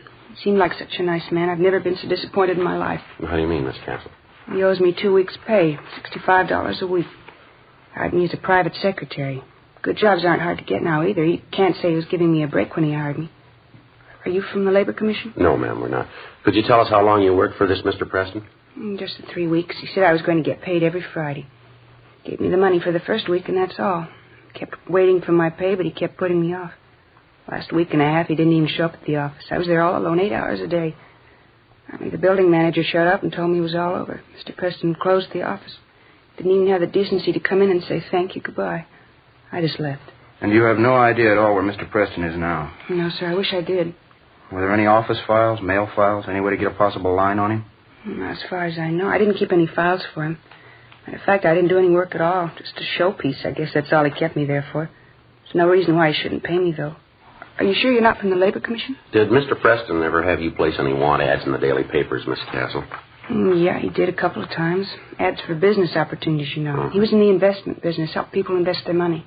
Would you happen to know anyone who invested money with him? I mean, would you know them by name? No, not by name. Quite a few people came through the office. I know a few of them made deals with Mr. Preston. I wouldn't remember their names, though. And you don't know any friends he might have had in town? Any of his business associates? No, sir, not a one. I didn't know he had any associates. How about where he was staying, Miss Castle? You must have known that. Yeah, the first week I was there, I did. It's the only week I got paid for. He was staying at a small hotel on South Flower. He moved the next week, though I don't know where he went after that.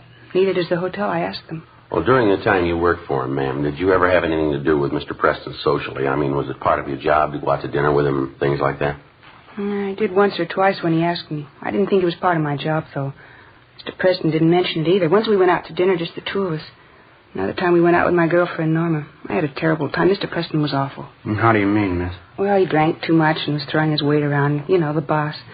And he kept making a play for my girlfriend, Norma. I think he liked her quite a bit. Sure was embarrassing, though.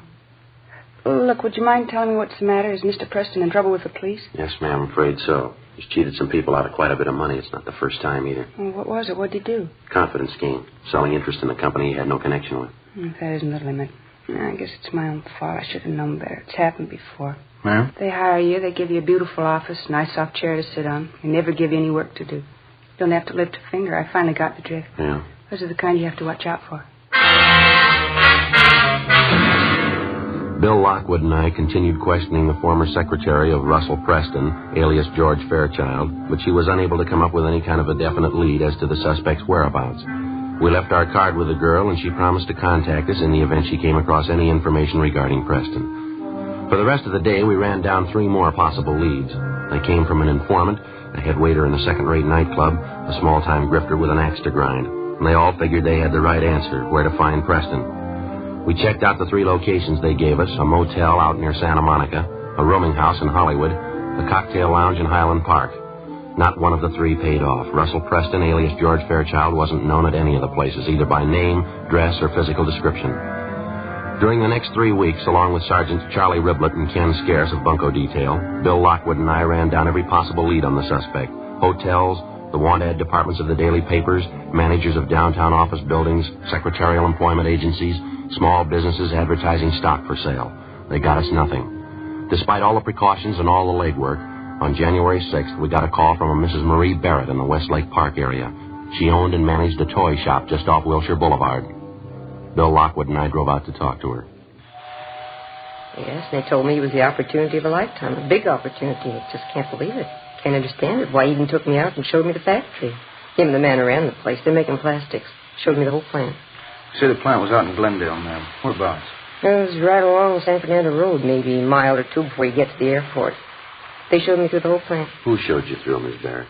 Owner of the place in this, Mr. Fairchild. It's a big place, making plastics of all kinds. Can't say I wasn't impressed. What was Mr. Fairchild's first name? Do you remember? George Fairchild and Associates. That was the name on the door of the office when I went up to see him. Of course, I really didn't have a notion to invest any money when I first went up. It was a newspaper ad, you know, and I answered lots of them. Kind of a hobby with me. Yes, ma'am. So I went up to see him and we talked, and as I say, I wasn't thinking of investing any money, but Mr. Fairchild seemed like such a nice man. Seemed to have a good business head on his shoulders. Well, ended up with me putting my whole savings account into the plastics plant. $6,400, every penny of it. I haven't heard from Mr. Fairchild since. I just don't know what to think. I can't understand it. Do you have any idea where to contact this Fairchild now? Any address, telephone number? Well, I called his office. It's in the Oxford Exchange Building. Mm-hmm. There's no answer, though. They say it's disconnected. I've been trying for a week to contact Mr. Fairchild. I mean, $6,400. I just don't know what to do. It's all my savings. I don't know what to do. Oh, well, excuse me, please. Customer can't afford to miss the sale now. Yes, ma'am. You go right ahead. Ellen, will you help this lady, please? Looks like he scored again, huh? I wouldn't doubt it. She seems to do a fair business here, huh? I mean, after Christmas and all. Yeah, I suppose. Of course, the women go for it. You hang up a sale sign, you can't beat them off with a club. That's right. See this gadget here? Pretty clever, huh? Yeah. Miniature Sherman tank. What's it do? Watch. Yeah, well, how about that? Pretty cute, isn't it? Cannons on the sides, sparks coming out. My nephew got one for Christmas. I got a lot of power. Treads will climb over just about anything. Sorry to keep you waiting, officers. Customers have to be attended to. Surely we understand. Now, about this money you gave Fairchild and Miss Barrett, the $6,400, how'd you work that? I mean, did you give him a check or how'd you do it? Yes, I gave him a check. It was cashed the same day I gave it to him. I found that out from the bank. What was it you were supposed to get for your money, ma'am? Interest in the plastics company, 1/5 interest. Seemed like such a good idea at the time. Did you ever discuss the deal with the owners of the plastics company? I mean, when Mr. Fairchild wasn't around? No, I guess I never did. Mr. Fairchild didn't think it was a good idea. Said he wanted me to get the most from my money, and said he was afraid if the company owners talked to me alone, they might argue me into taking less profit. Didn't want me to talk to him at all if he wasn't around. And you weren't suspicious of him at all, huh? Mr. Fairchild? No. Very nice man. There are a few things he did that made me a little uncertain, but he always explained everything to me. He always had a good reason for everything he did. Nice man, clean-cut, well-dressed, beautiful manners. Never take him for anything but a gentleman. You'll see what I mean. Wait till you meet him. Yes, ma'am. Just a perfect gentleman. I don't know what to think. I can't call him a crook. He just isn't that kind. Well, he took your money, Miss Barrett. Yes. What else would you call him? 2:18 p.m. When we got through interviewing the latest victim, Marie Barrett, Bill Lockwood and I drove out to the plastics company on San Fernando Road where we talked to the owner and manager. The story was pretty much the same. The suspect, using the name of George Fairchild, had called on them 3 weeks before, introducing himself as an investment counselor. He told them he had clients with money to invest in a growing industry such as theirs, and they went for the story. They told us Fairchild had come back 2 or 3 times with different persons whom he introduced as his clients. They'd been shown through the plastics plant and given a sales talk. That's about all the company owners could tell us. When we got back to the office, we checked their names through the regular business channels and found out they were reputable businessmen.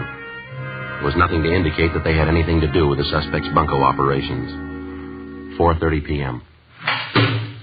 Hey, Joe. Yeah, Bill. Girl out here to see us. The one who used to be Preston's secretary, Vivian Castle. Oh, yeah. Did she say what she wanted? No, seems a little anxious. Officer, I'm glad I found you in. How are you, Miss Castle? I'm all right. I was going to phone you, but I couldn't remember your number. Lost the card you gave me, so I decided to come down. You remember talking to me, don't you, about Mr. Preston, my old boss? Yes, ma'am. Have you heard from him? Well, no, I haven't, but you remember me telling you about my girlfriend, Norma? Mm-hmm. I mean, the time Mr. Preston took me out, Norma and her boyfriend were with us? Yes, ma'am. And the way Mr. Preston kept making a play for Norma. Well, I saw Norma at lunchtime today, first time in weeks. Mm-hmm. She told me she got a call from Mr. Preston. I told her I'd tell you all about it. She's got a date with him. When? For dinner Friday night.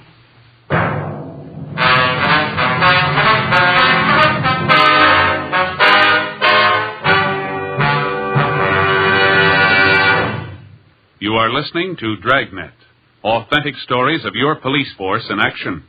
To show our confidence in Fatima, we make you this money-back guarantee. Buy a pack of Fatimas. Enjoy Fatima quality, extra mildness, and superbly blended tobaccos. If you're not convinced Fatima is better than the king-size cigarette you're now smoking, just return the pack and the unsmoked Fatimas by August 1st, 1952, for your money back plus postage. Fatima, Box 37, New York 1. Prove Fatima quality yourself. Compare Fatima with any other king-size cigarette. 1.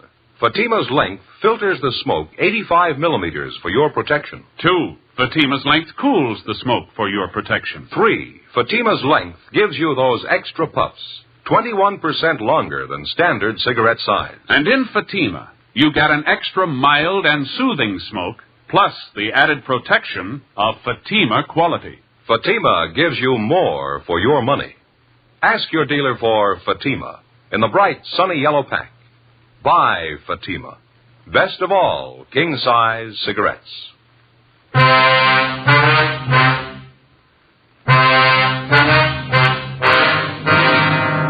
Wednesday, January 6th, 4:50 p.m. We called Vivian Castle's girlfriend, Norma Cummings, and then we drove out to talk to her. The Cummings girl told us that Russell Preston had telephoned that morning and made the date with her for Friday night at 7:30. He said they were to have dinner at a nightclub out in the Wilshire district. He also mentioned to her that he was staying in a hotel, but she didn't know the name of the location. We made arrangements for a stakeout at Norma Cummings' apartment. The girl agreed to cooperate with us. Thursday, January 7th. We checked with the personnel at the different restaurants, bars, and nightclubs which Preston and the Cummings girl were to visit. Some of them remembered Preston, but as far as they knew, he hadn't been back. We left our cards with each one of them, and we asked him to contact us if he should return. Just after lunch on Friday, we got a phone call from Norma Cummings. When was that, miss? Uh-huh. Did you find out where he was? I see. Mm-hmm. Will you be there for the rest of the day? All right, fine. Yeah, we'll call you back. Goodbye. Yeah, Cummings girl. She's at work. She just had a phone call from Preston. She tried to find out where he was. No go. Well, what did he have to say? That dinner date he had with her tonight? Yeah. He called it off. Later that afternoon, we went out and talked to the Cummings girl. She told us Preston explained on the phone that he had to cancel the date that night because of some business deal that had come up. He told her he'd get in touch with her over the weekend. He didn't. By Thursday of the following week, she still hadn't heard from him. 2 days later, on a Saturday afternoon, we got a call from one of the cocktail lounges Preston had visited. The bartender remembered us being in there to inquire about the suspect, and he'd saved our card. He said Preston was there now with another man drinking at the bar. We asked the bartender to try and delay the suspect as long as possible. Then we got in the car and drove to the location. It was too late. The bartender explained that he tried to delay the man that he thought was Preston, but he didn't have much luck. The suspect had left a few minutes after the bartender had called us. He'd been drinking heavily. The man Preston had been with was still there. He was sitting at an old upright piano in the back of the place trying to pick out a tune with one finger. Bill and I went back and talked to him. He gave his name as Fred Sandell. Yeah, that's right. I was drinking with a fellow. Why? What's the matter, officer? You ever see the man before? Yeah, once or twice. In here? Oh, a place up the street, 780 Club. I had a couple of drinks with him in there. You know his name? Well, what's the angle? You want him for something? Oh, it's just a routine check. We'd like to talk to him. Oh, I don't know. I might know his name. Yeah? Well, what's the angle on the thing? You want him for something big? We want to talk to him, that's all. Did he pull a heist? Something like that? Hey, he didn't look like that kind of guy. Oh, a lousy thing, and then we couldn't get that right. How about it? You say you might know the man's name. What was it? Well, I don't know. I'm not sure if I'm the one that ought to tell you. How do you mean? Well, I don't want to get anybody in trouble. I want to give out names. What's the angle on him? You want him for something big or what? Big enough, yeah. Oh.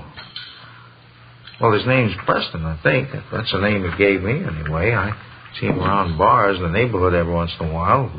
How much do you know about him? Well, not much. I had a few drinks with him now and then, talked a little bit. That's about all. What did you say your name was? Sandell, Fred Sandell. Well, what's the angle on this, Preston? We want to get in touch with him. You know where he lives? I don't know. I might. You want him for something big, isn't that right?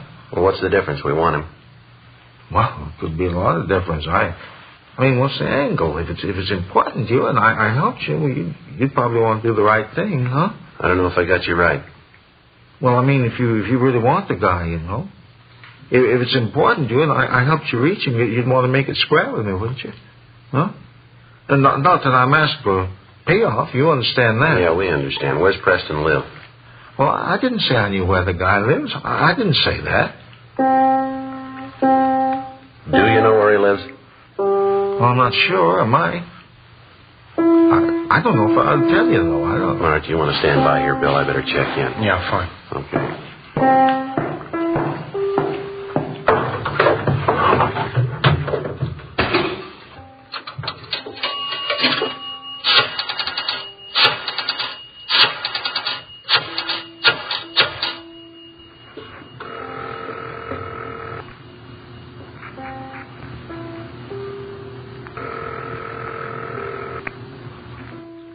City Hall.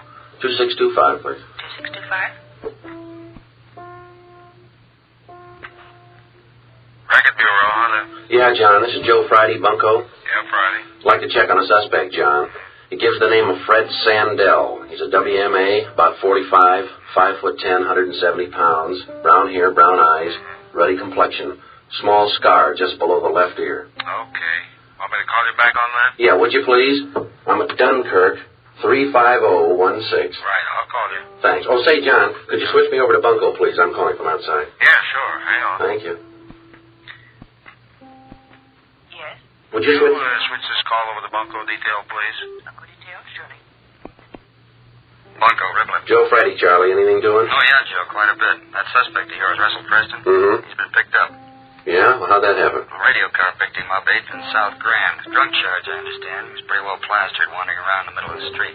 got quite a bit of money on him. They brought him into robbery for questioning. Are you sure he's Preston? Yeah, description checks, a couple of sets of identification on him, too. One for Russell Preston, one for George Fairchild. Well, where they got him now? Next door, interrogation room. Ken Scarce is talking to him. He's copying out of 2 of the jobs he pulled. Okay, Charlie. Thanks a lot. We'll be right in. Right, Joe. All right, bye.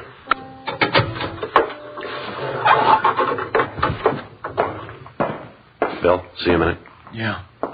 We might as well check in. Preston's been picked up. When? Probably just after you left this bar. A radio car spotted him, pulled him in. How about that? Yeah. You work 2 months on a case, then just when we start to get close, somebody else picks the guy up. Yeah, that's right. It's not very exciting, is it? You know, I was just thinking, officer, I don't want to be a hardhead about this thing, you know. I mean, if you want this guy Preston, I'd be glad I'd help you find him. I don't want to be a hardhead. Excuse me a minute.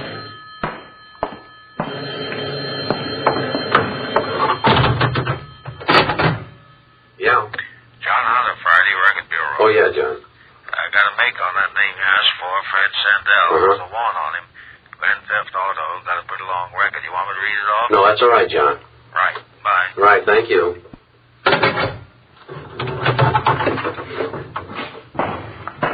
Well, what do you say, Sergeant? Suppose we sit down and have a drink and talk things over. And I'll show you where I think this Preston hangs out. I mean, if we make the right deal, Well, it's already been made. You want to grab your top coat there? We'd like to talk to you downtown. Me? What for? What are you talking about? Grand Theft Auto. They want you, mister. Oh, wait a minute. You made a mistake. You didn't come in here looking for me. You're not even assigned to my case. Well, this ain't fair. Get your coat. Let's go. No, but this ain't fair. You come in here looking for Preston. You didn't want me. We do now. Well, what kind of a deal do you call that? You're looking for Preston. You picked me up. Well, what's the angle? There's no angle. Some days you got to settle for less, that's all. Come on, let's go.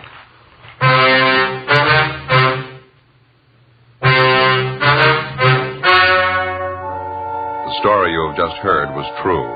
The names were changed to protect the innocent. On April 5th, trial was held in Superior Court, Department 89, City and County of Los Angeles, State of California. In a moment, the results of that trial. Now, here is our star, Jack Webb. Thank you, George Fenneman. Friends, I sincerely hope you'll remember tomorrow what we've told you about Fatima tonight. You remember we said that Fatima is the best of all king-size cigarettes. Well, we'd like you to try a pack and prove that to your own satisfaction. You'll find Fatima gives you an extra mild and soothing smoke, plus the added protection of Fatima quality. And remember this, Fatima gives you more for your money. When you buy cigarettes, look for the bright, sunny yellow pack and buy Fatima. I know you'll like them.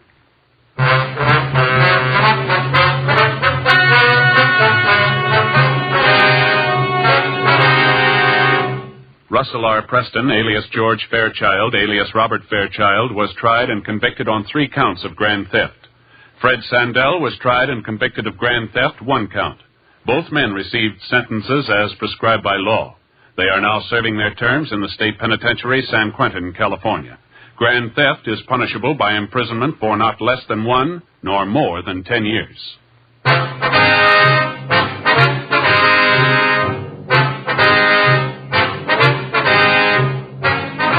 You have just heard Dragnet, a series of authentic cases from official files.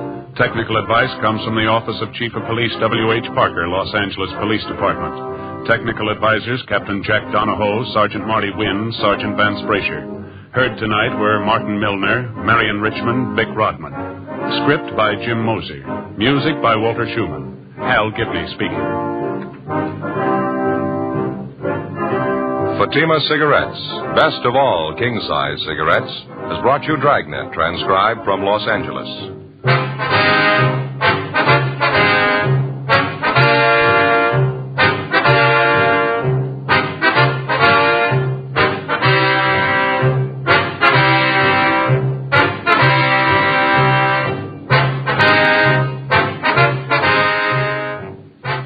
Now it's Counter Spy on NBC.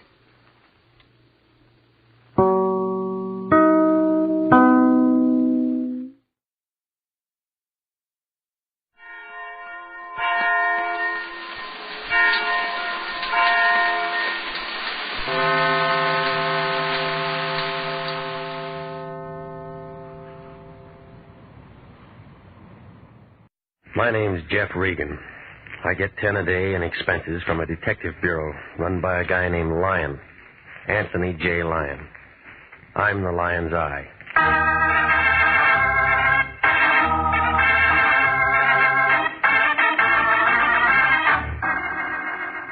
With Jack Webb as Jeff Regan, Investigator, stand by for hard-boiled action and mystery and thrilling adventure in tonight's story of the Diamond Quartet.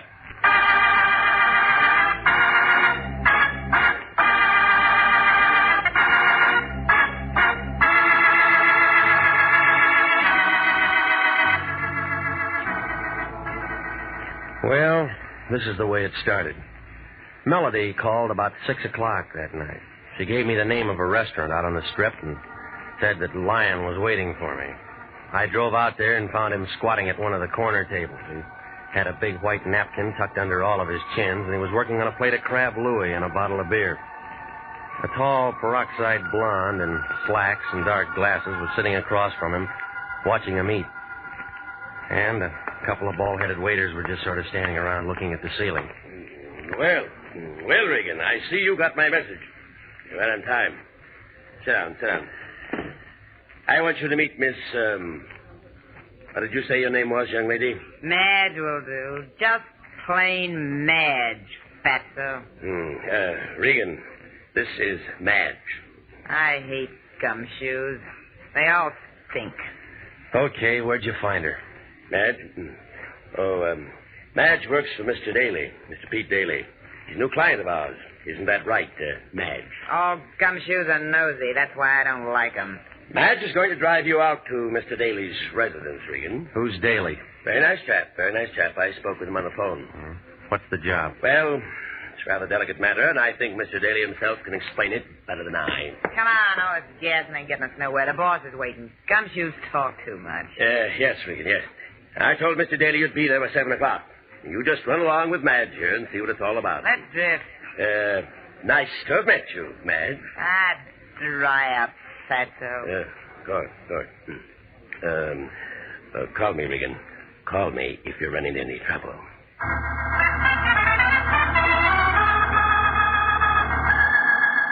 Just plain Madge, who was carrying a .25 automatic in her purse. When we got into a Cadillac, we went out the pass, turned off a hill and back of Burbank. Daly's residence was at the end of a private road, a nice old Southern-style place with 2 or 3 private patrolmen guarding the entrance. They all needed shades. They kind of nodded when we got out of the car and went up to the front door. Naturally, there was a peep shutter there. It was real Southern. Yeah? It's me, Felix. This is the private peeper the boss wants to see. Okay, miss. Come on this way. Who is it? Madge, I got your peeper. Inside. Here he is, Pete. Flat feet and all. His name's Regan. Okay, Madge, that's all. Beat it. Sit down, Regan, sit down.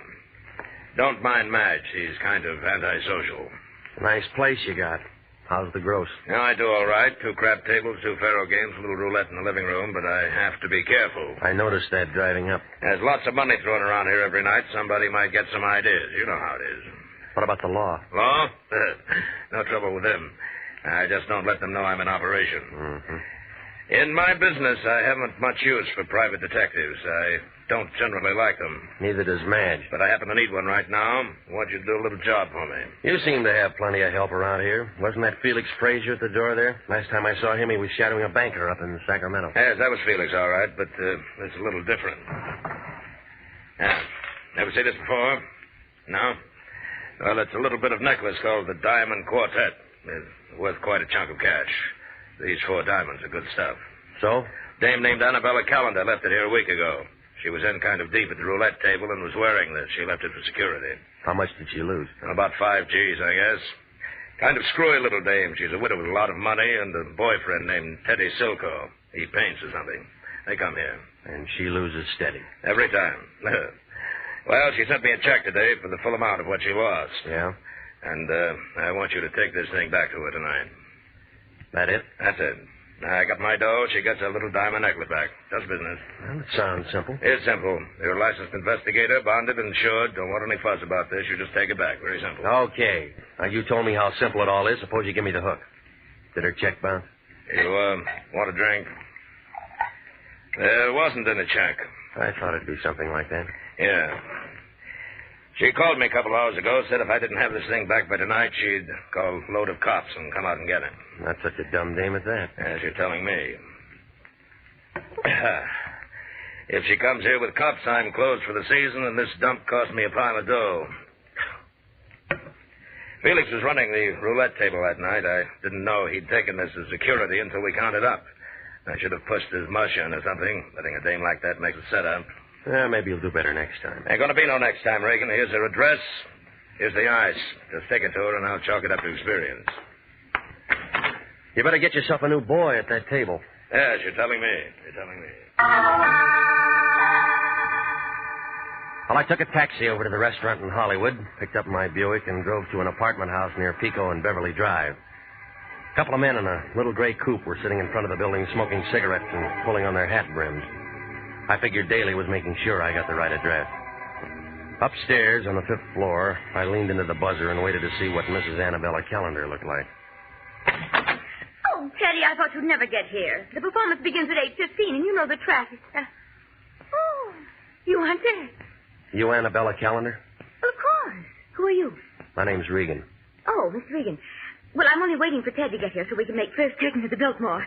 We're seeing Carousel, and we're going to be late if he doesn't get here. You can understand that. Yeah, it figures. And I'm all ready, and he hasn't shown up. Well, good night.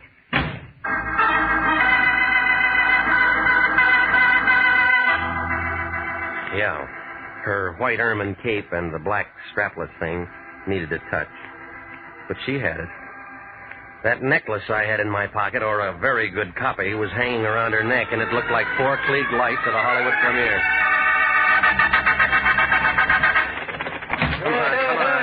Lay off. You bust the door. Lay off. What's the idea? You want to bust down the door? You drunk or something? I've been pounding on this door for 5 minutes. Well, that's too bad. Can't you read the signs? This building's closed. The scram, drift, push off, blow. You got a jeweler in this building named Tartaglia? Yeah, we got a jeweler named Tartaglia. Only don't want to see nobody because it's 9 o'clock at night. The joint's closing. He ain't here. All right, slow down. He lives someplace, don't he? Sure. There's a lot of houses that way. Why don't you try knocking on doors? There wasn't any residence listed in the phone book. I thought maybe if I came down here to his office, you could tell me where I might see him. I ain't going to tell you nothing. Look, I'm a private investigator. I got to see him tonight. Oh, how's little old expense account, Pilgrim? It'll do. Let me see, pal. The name's Freddie Leach. Your boy's a fat old pile of blubber with a lot of talk in this note. White Hotel, 208, 3 blocks straight ahead. Thanks, Freddie. Anytime, pal. Father Sawbuck, I'll tell you where his girlfriend lives.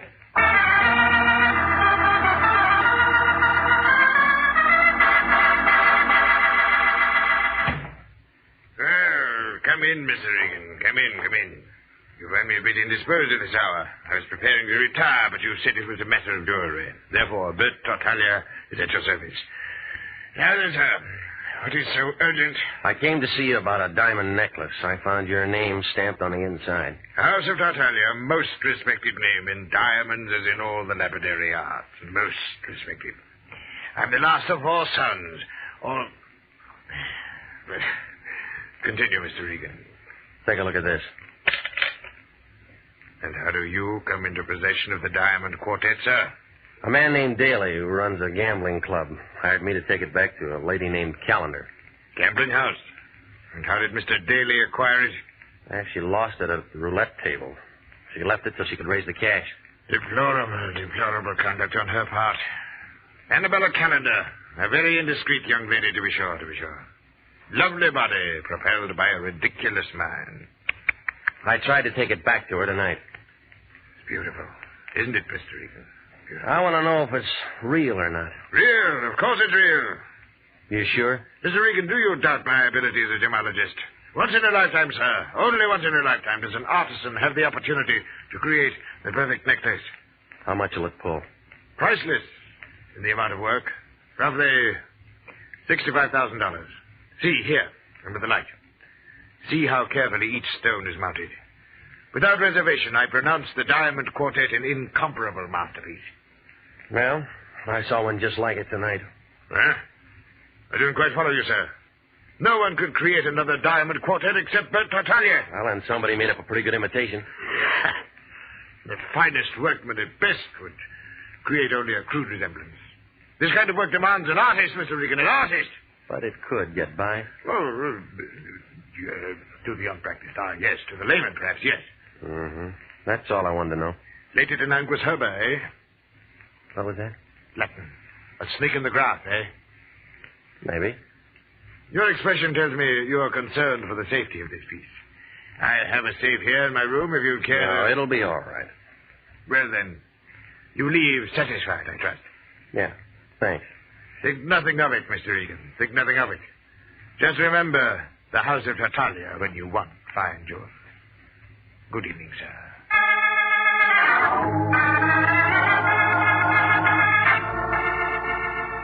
In the lobby, I got 2 3-cent stamps from the clerk. He watched me put the Diamond Quartet in an envelope, address it to myself, and mail it right there. He blinked a couple of times, but I didn't tell him about my 2 pals parked across the street in the little gray coupe. They were sitting there, still sucking on cigarettes and pulling on their hat brims. When I walked outside, they got out of the coupe, came over to where I was lighting a cigarette. The tall one tapped me on the shoulder. Here's the paper, Georgie. Want to ask him for a match? Georgie's nearsighted. That's too bad. That's him, Danny. Got a match, Peeper? Georgie asks if you got a match, Peeper. He's a dummy, Georgie. Don't talk. Got a match, Peeper? But I tell you, he's a dummy. You don't look like no dummy. Why, he's a dummy, all right, ain't you, Peeper? See, he's a dummy, Georgie. I told him about you being nearsighted, and he said it was too bad. Didn't you, Peeper? He still don't talk. Go on, Peeper. Tell Georgie how sorry you are about him being nearsighted. I told you he was a dummy, Georgie. How private eyes like you? Georgie asked you a question. He wants to know if all private eyes is like you. Danny boy says you're a dummy. You're a dummy? Georgie asked you another question. He wants to know if you're a dummy. See, no answer. I don't like dummies. We asked 3 questions already, and he ain't said nothing. That makes him a dummy. Maybe we'd find something if we went through the dummy's pockets. Yeah, even a dummy's got pockets. Ain't that right, dummy? Hold it, Georgie. Hey, move just like a dummy. What do you want? Hey, talk. Yeah. Make him talk again, Georgie. Oh. Make him talk bigger, Georgie. Oh. Talks real nice, but he don't say much. Maybe he's tough, Georgie. He might think he's tough. But then again... You see? That's a tough. Now it's my turn.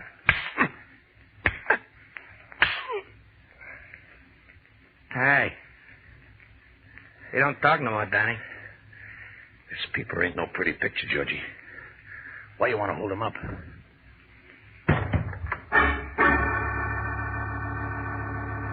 You are listening to the story of the Diamond Quartet, tonight's adventure with Jeff Regan, Investigator.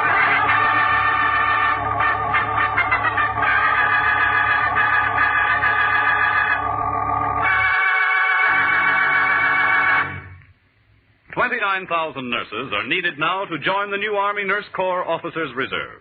For the first time in history, qualified nurses are given the opportunity of receiving a commission in the regular Army Reserve. These nurses will remain on inactive status, ready to serve their country in the event of an emergency. 4,000 of them, if they wish, may choose active duty. Inactive reserve status will not interfere with the nurse's civilian life, but the educational opportunities offered her by the Army Medical Department will be of a great advantage to her in her work. So don't wait. If you're a registered graduate nurse between the ages of 21 and 45, drop a card now for complete information to the Adjutant General, Washington, D.C. And now, back to the story of the Diamond Quartet and Jeff Regan, Investigator.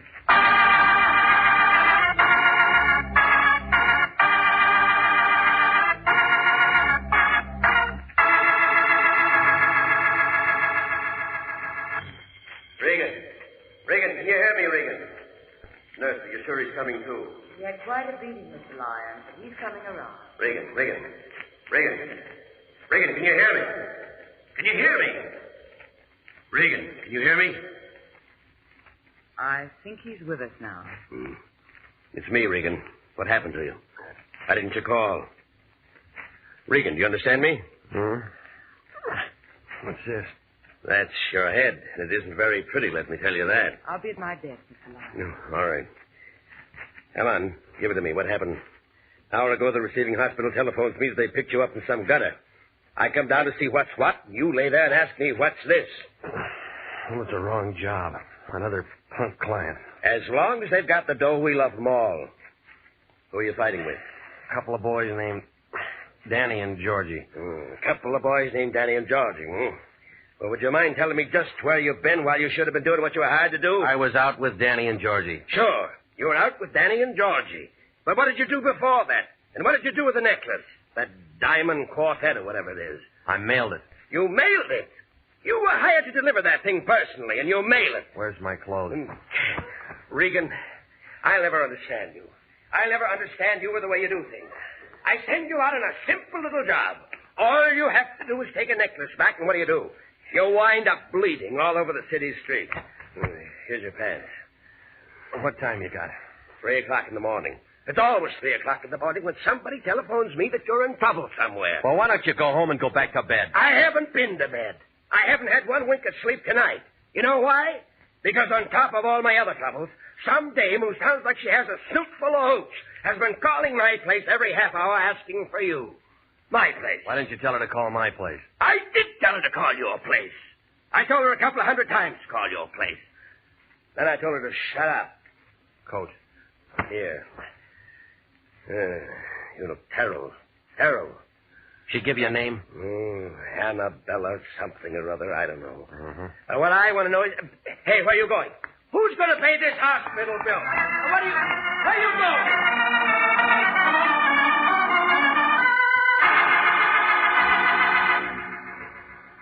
Well, the cab driver circled twice before he picked me up, but he got me out to her place in 20 minutes. When I got upstairs, her door was halfway open, and the light from the hallway kind of seeped in.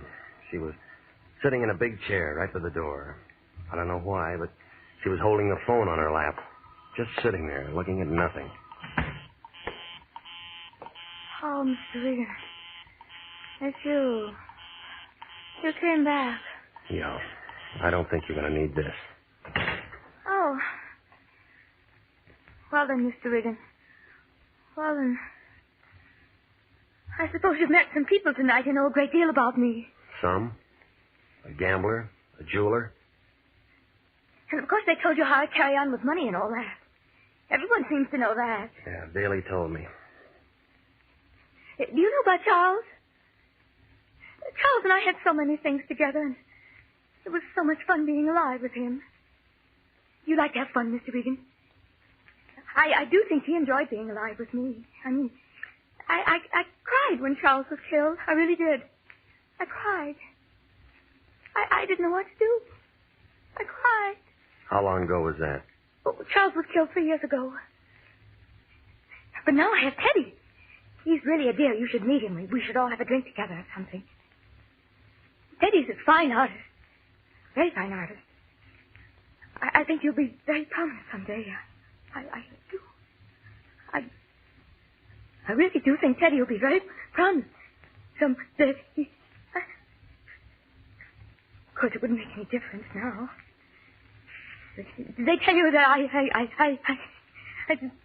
did they tell you?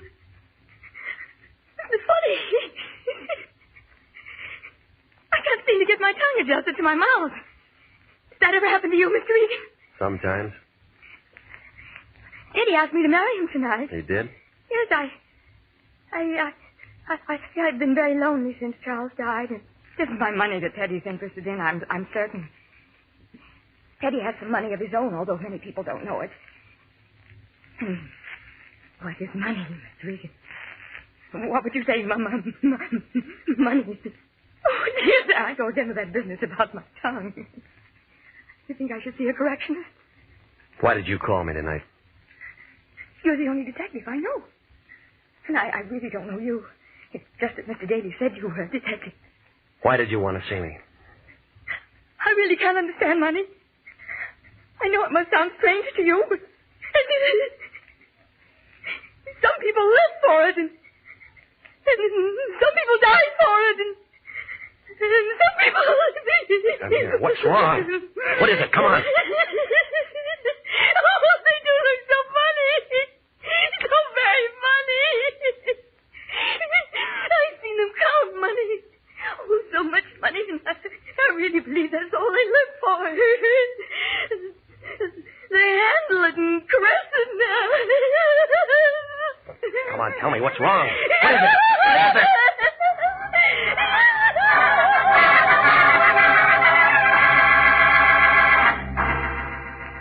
pointing to a black spot across the room. I found the light switch and turned it on. Oh, yeah. They looked funny, all right. It was Daly and his dumb roulette table man, Felix. And both of them were as dead as you can get. Darling.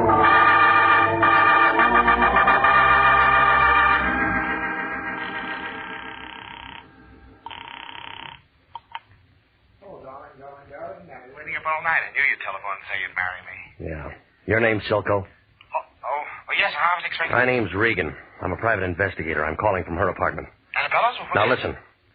There's been a couple of murders here. What? She's had quite a jolt. She's going to need you and all the help she can get. I called homicide, and, well, it might be kind of rough for her. I'll bring a doctor. And a lawyer. I've got a good one. I'll be there in 10 minutes. Thank you.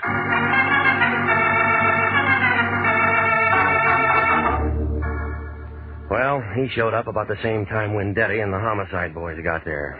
By that time, she couldn't even talk, and they had to put her to sleep. I told Wendetti what I knew about it, and he said we'd get it straightened around as soon as she had something to say. It was about 8 o'clock in the morning when I got home. I didn't expect my boy to show up so soon. He was already there. Regan. I've been expecting you. Come in, sir. Come in. I've been amusing myself with your chessboard. So we meet again. Sit down, sit down. You've had rather a hectic night, I'll wager. Your boys were pretty rough. Georgie and Danny. Two men of another world, Regan. Not our world. Allow me to apologize for their action. And so unnecessary, too. I underestimated you, Regan. Such an ingenious method of protecting the Diamond Quartet. Why, sir, by the simple expedient of placing a 3-cent stamp on an envelope and mailing it to you yourself, you were hired as guardians the entire United States Postal Service, not to mention the Army, Navy, and Marine Corps. You want one of these? No, thank you, Regan. Much too early in the day. But go ahead. You give me cause to admire you again, sir. I'm one of those faint-hearted persons who cannot abide liquor until 5 o'clock in the afternoon. All right. What happens now? By gad, I admire your directness, Mr. Regan. When I met you last night, I promised myself you'd give me trouble, and you have. Who's in on it? Such directness. In answer, sir, that is a matter to be explained. Double cross. If you can bear my vanity, I have invented a new word. Triple cross. It does have a ring to it, doesn't it? Sounds familiar. My gad, sir, I like you. Daly in on this? Daly? No, of course not. A mere instigator. But when Madge explained to me that he was returning the Diamond Quartet, I first conceived the plan. Just plain Madge. She and her friends have been very valuable to me. They knocked off Daly and Felix and planted them in the girl's apartment. Right. With 2 cadavers in her living room, Mrs. Callender was very unlikely to discuss missing jewelry with the police. Then it was a phony she was wearing, and she didn't even know it, huh? And it caused all of this. If you had merely returned it, it would have been simple to remove it from her. But then... And you just sit here and wait for the mail. We wait for the mail, Mr. Regan. What about your playmates? You do act your role, don't you? And I like you for it, Mr. Regan. I wish you and I could have worked out something together. An unbeatable team. In answer, sir, I'm afraid I shall be sought for murder for 2 this night. Danny and Georgie? And, Madge. Does that name bother you as much as it bothers me? Give me a woman with a name like Celeste or Josephine or Roxanne. Those, sir, are proper names for the creatures. But Madge... Where are the police going to find all these bodies? In my hotel room, which I departed hastily. I know a man down at Central Homicide named Wendetti. Do you? Mm-hmm. He's the best cop I've ever seen. You'll never get away with it. Allow me to correct you, sir. I don't intend to get away with it. Observe me well. You see before you a man advanced in years, attached to a destitute and bankrupt jewelry firm, with nothing more to look forward to than a grim few years, and finally the end. Now an opportunity to live like a king, and by God, sir, I've taken it. They'll pick you up before you can pack a bag. I'll risk that. I shall turn the Diamond Quartet into cash, and with a well-laden purse, I shall be satisfied to elude the police over half the world. Oh, yes, they'll get me. In 2 years, 3 years, perhaps. By that time, I shall have spent the money. And what more could a man ask? than a perfect fulfillment of all his wishes. Huh?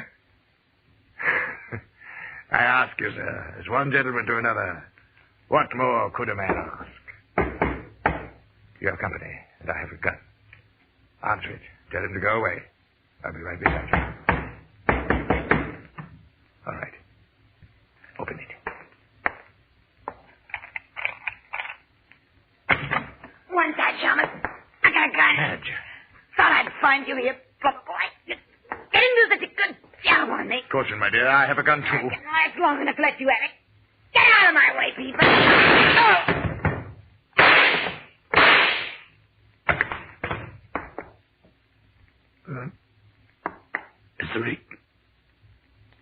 Mr. Regan, sir. I believe I've been shot. I'll need a little assistance. I can't seem to hold my feet, sir. Can't seem to hold my feet. The mortal is nil nisi bonum, Mr. Regan. Or, if your second year Latin escapes you, speak well of the dead. It was an awkward plan at best, wasn't it? It was a lousy idea.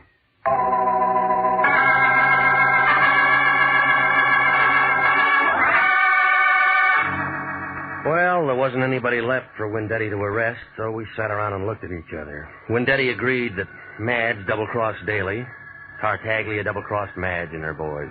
Yeah, triple-cross. Well, the Lion had something on his mind. He wanted to know, was I satisfied with what I got out of this case? I didn't answer him. I need the job.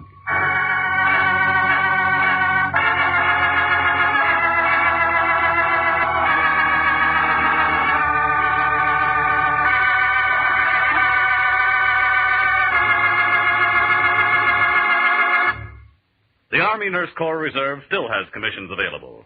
If you are a graduate registered nurse between the ages of 21 and 45, you may be eligible for a commission in the Army Nurse Corps section of the Regular Officers Reserve. Graduate work is provided at the Army's most modern teaching centers, and the nurses obtain educational experiences that benefit them in both civilian and military nursing. If you believe you qualify for a commission in the Army Nurse Corps Reserve, apply to the Adjutant General, Washington, D.C.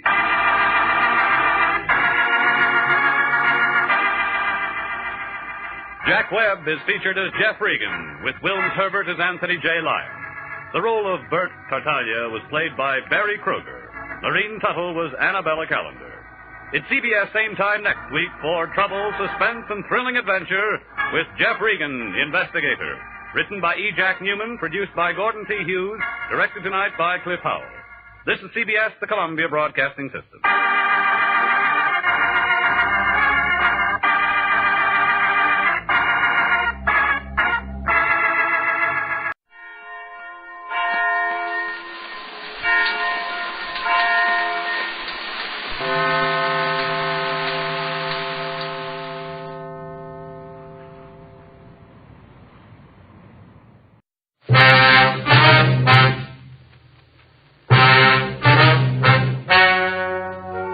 The story you're about to hear is true. The names have been changed to protect the innocent. Fatima Cigarettes, best of all king-size cigarettes, brings you Dragnet on both radio and television.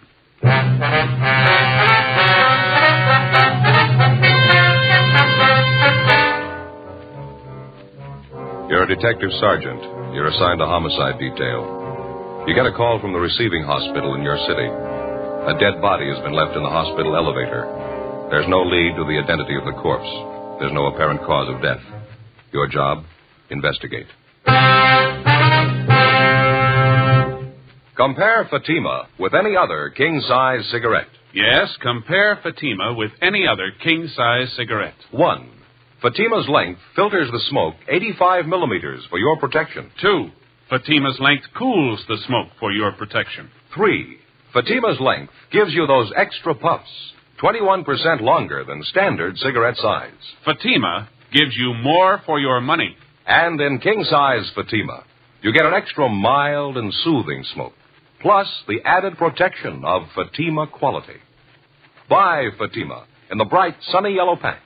Best of all, king-size cigarettes.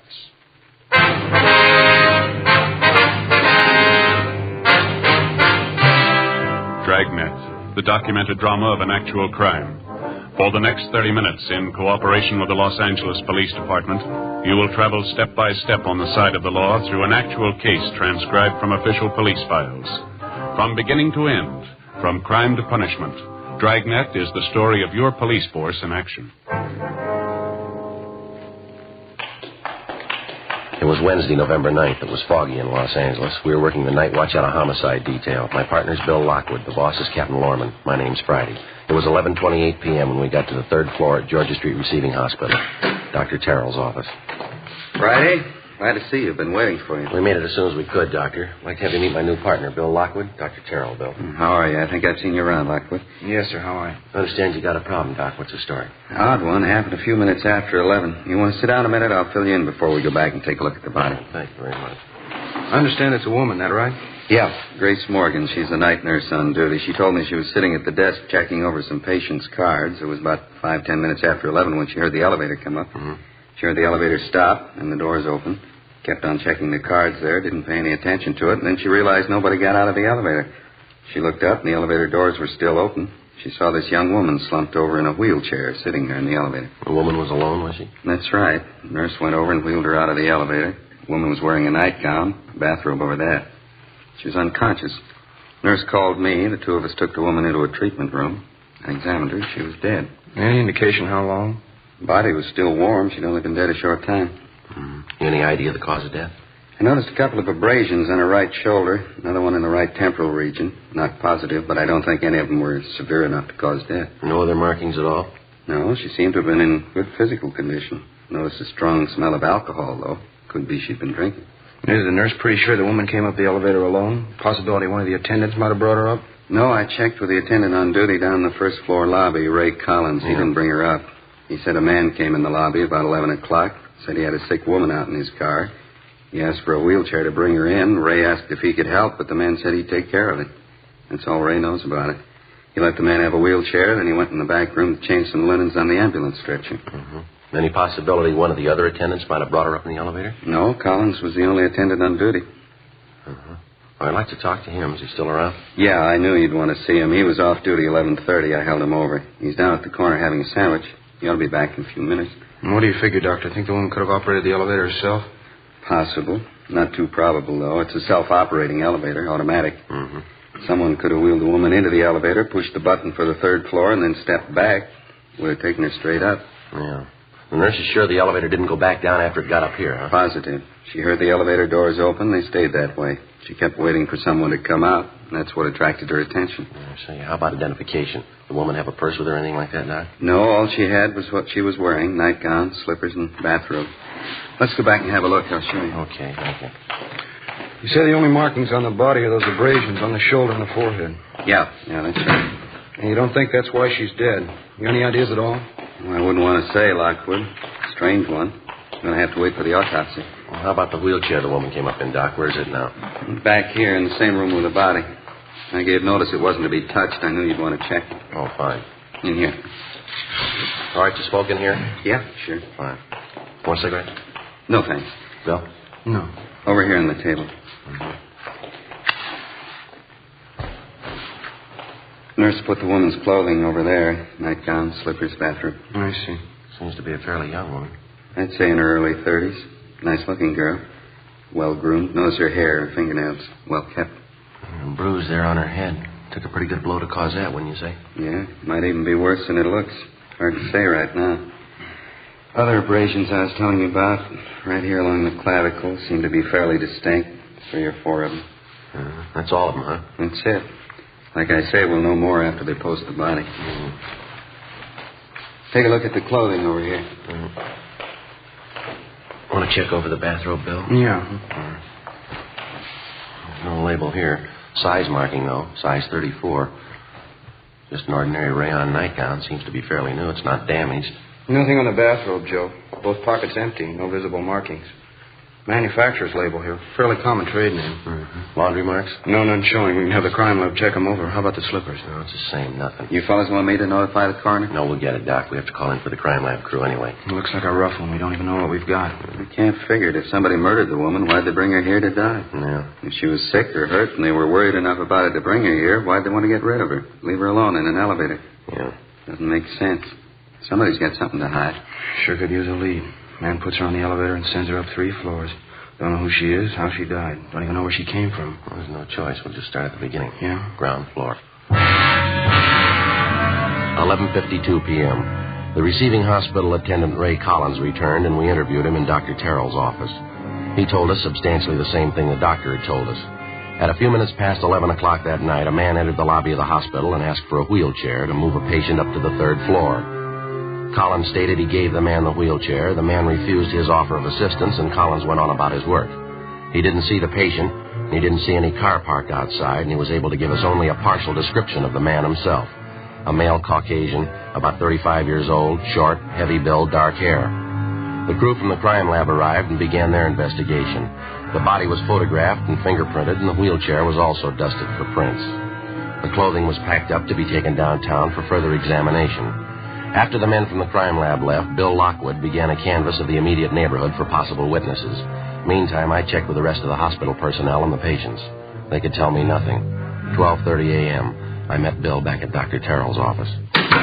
How'd you do, Joe? Any luck? Well, I talked to the nurses and some of the other attendants. They couldn't help any. Checked with the dispatcher on incoming and outgoing ambulances. Nothing there. What about you? No good. Most of the business places around here are locked up. Talked to the newsboy down at the corner. He was about the only one on the street. He didn't see anything.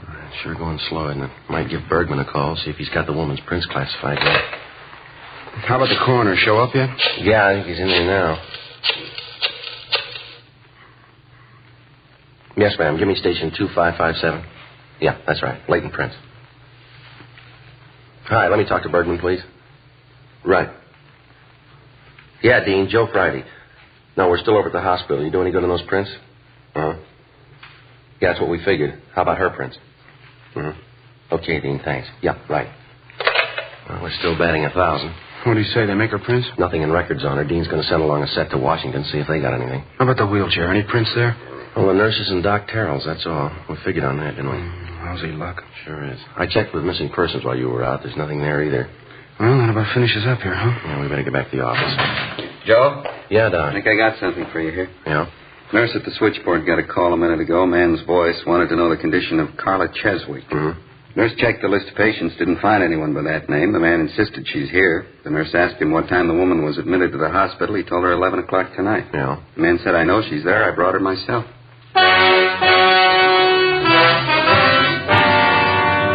Along with Dr. Terrell, Bill Lockwood and I went down the hall and talked to the nurse who'd received the phone call. She told us that she tried to question the caller as to his name and his relationship to the alleged patient, Carla Cheswick, but the man refused and hung up. We put in a call to R&I and asked him to run the name for us. There was no one by that name in the files. We went back to the doctor's office and started checking through the telephone directories. In the northwestern section, we found a listing for a Mrs. Carla Z. Cheswick on North Capitol Avenue. We called the number, but there was no answer. Then we checked with the office, told them what we had, and that we were going to follow through on it. 1:18 a.m. It was only a possibility, but it had to be checked out. Bill Lockwood and I left Georgia Street Receiving Hospital, got in the car, and drove out to the address on North Capitol Avenue. It was a large apartment house, fairly new. The name on the mailbox for apartment 18 was Mrs. Carla Cheswick. We rang, but there was no answer. We finally had to get the manager out of bed, a Mrs. Herbert. We identified ourselves and explained the reason for our visit.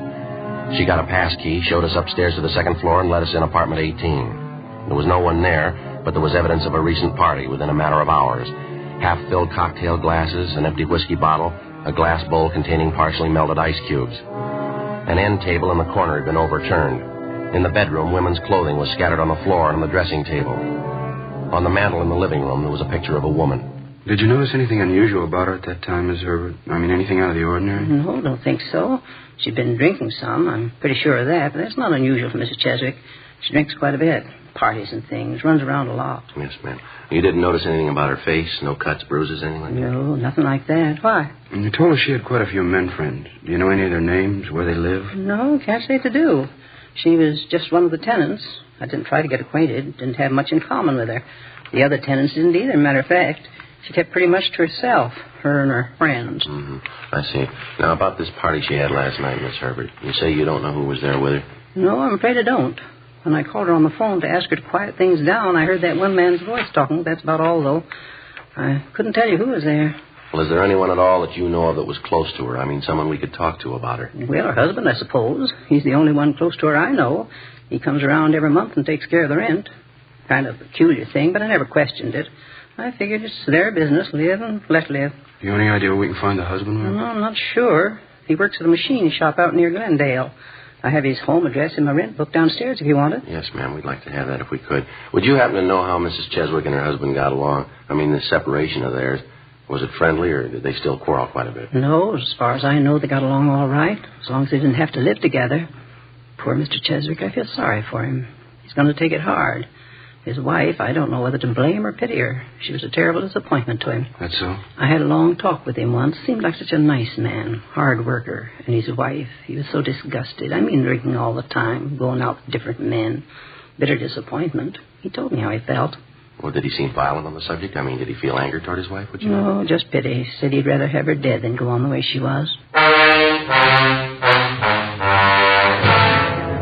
We checked through the dead woman's apartment for names and addresses of some of her men friends, but we found nothing.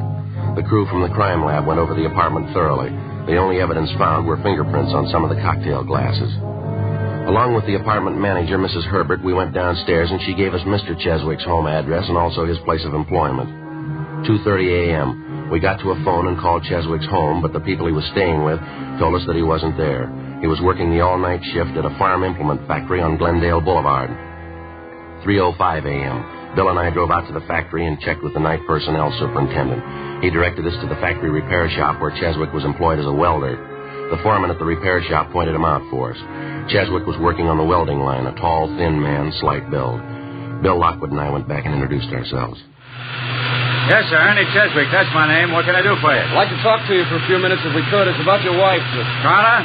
What's the matter? Is she in trouble again? Well, it might be better if we could step outside and talk. It won't take very long. All right, I got to finish up this little job here if you don't mind waiting. A couple of pieces of tubing. It won't take a minute. Sure, you go right ahead. You might stand back a couple of steps. This thing pops a little. Okay, thanks.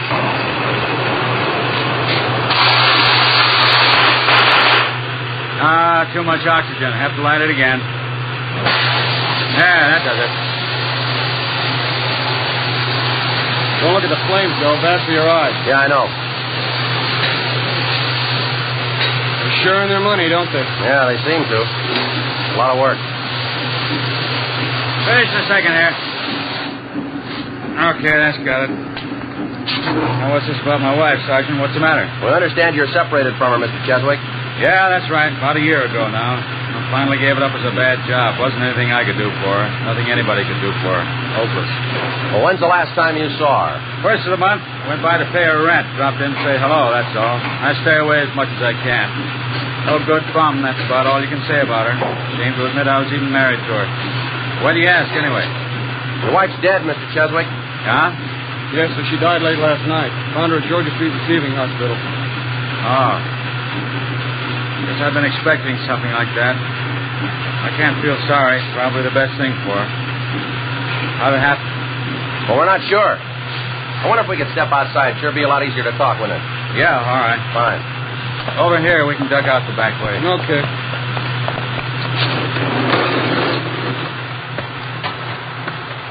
You say they found her at Georgia Street, huh? What was it? She in an accident? Also, it doesn't look like that. We're going to have to wait for the coroner's report. What time do you check in at night for work, Mr. Cheswick? You're supposed to be on the job by 10 o'clock. I punched in before that tonight. Why? A routine question. I suppose the men around the plant will vouch for you. You checked in at 10 and you've been here ever since? Yeah, that's right. You can ask any of them. What's the pitch? You think I had something to do with it? Carla getting killed? Well, we didn't say that, Cheswick. Your wife's dead, and we have to check on all the leads, all the possible suspects. Well, I don't know how it happened, but I didn't have anything to do with it. She wasn't one. I lived 9 years with her. Lousiest 9 years of my life. Booze, parties, going out all the time. She wasn't a wife. She didn't know what the word meant. I understand she's been running around with different men lately. Do you happen to know any of them? No, I don't know. I couldn't care less. Stupid dame, Sergeant. That's the easiest way you can let her off. I tried to make a go of it. Wasn't any good. I worked for her, tried to give her everything she wanted. Didn't make any difference. Yeah? She was a bum. Some of them must be born that way, a bum dame. I could have killed her. I had reason enough to. I didn't. How about your wife's drinking habits? She do most of it at home, or did she go out to bars? Always at the bar. Only one place she ever went to. Place on 8th and Rosewood, right on the corner. Went there all the time, 6-7 nights a week. She'd hang over the bar all night. I just like to put up with that for 9 years, huh? Drinking, going off somewhere on weekend. How come it lasted that long, Cheswick? I don't know. I guess I should have had my head examined. Just a bum. I figured I could change her. Kept trying. Never worked out. After the drinking, she'd have these terrific headaches. It'd make her sick. I'd stay home from work and take care of her, wait on her hand and foot. She'd always make promises, nothing but a liar. As soon as she got well, she'd start it all over again, same thing. Yeah. Just a bum, a tramp. No good at all, no good. Just a tramp, no good tramp. Cheswick? Mr. Cheswick, is there anything we can do? Carla. She's dead. Carla.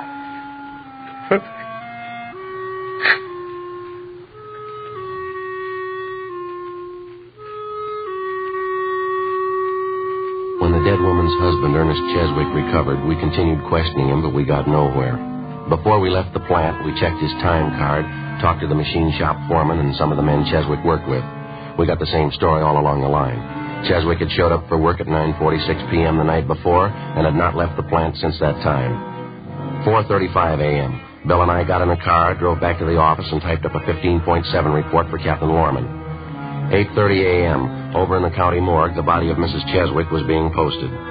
A few minutes past 10 a.m., Bill Lockwood and I drove out to a bar on the corner of 8th and Rosewood, the same bar where Ernest Cheswick told us his wife did most of her drinking. It was a typical neighborhood cocktail lounge in the early morning. 2 customers sipping beer at the far end of the bar.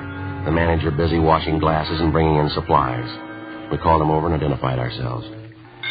Popular girl. Married old Ernie Cheswick. They're separated now. Yeah, do you know if she was in here last night? That's right, she was. Hardly misses night. Why? Would you happen to know about what time she left last night? 8:30, about that. You might ask that fellow there down behind the bar. He'd know better than me. Well, how's that? He left with her.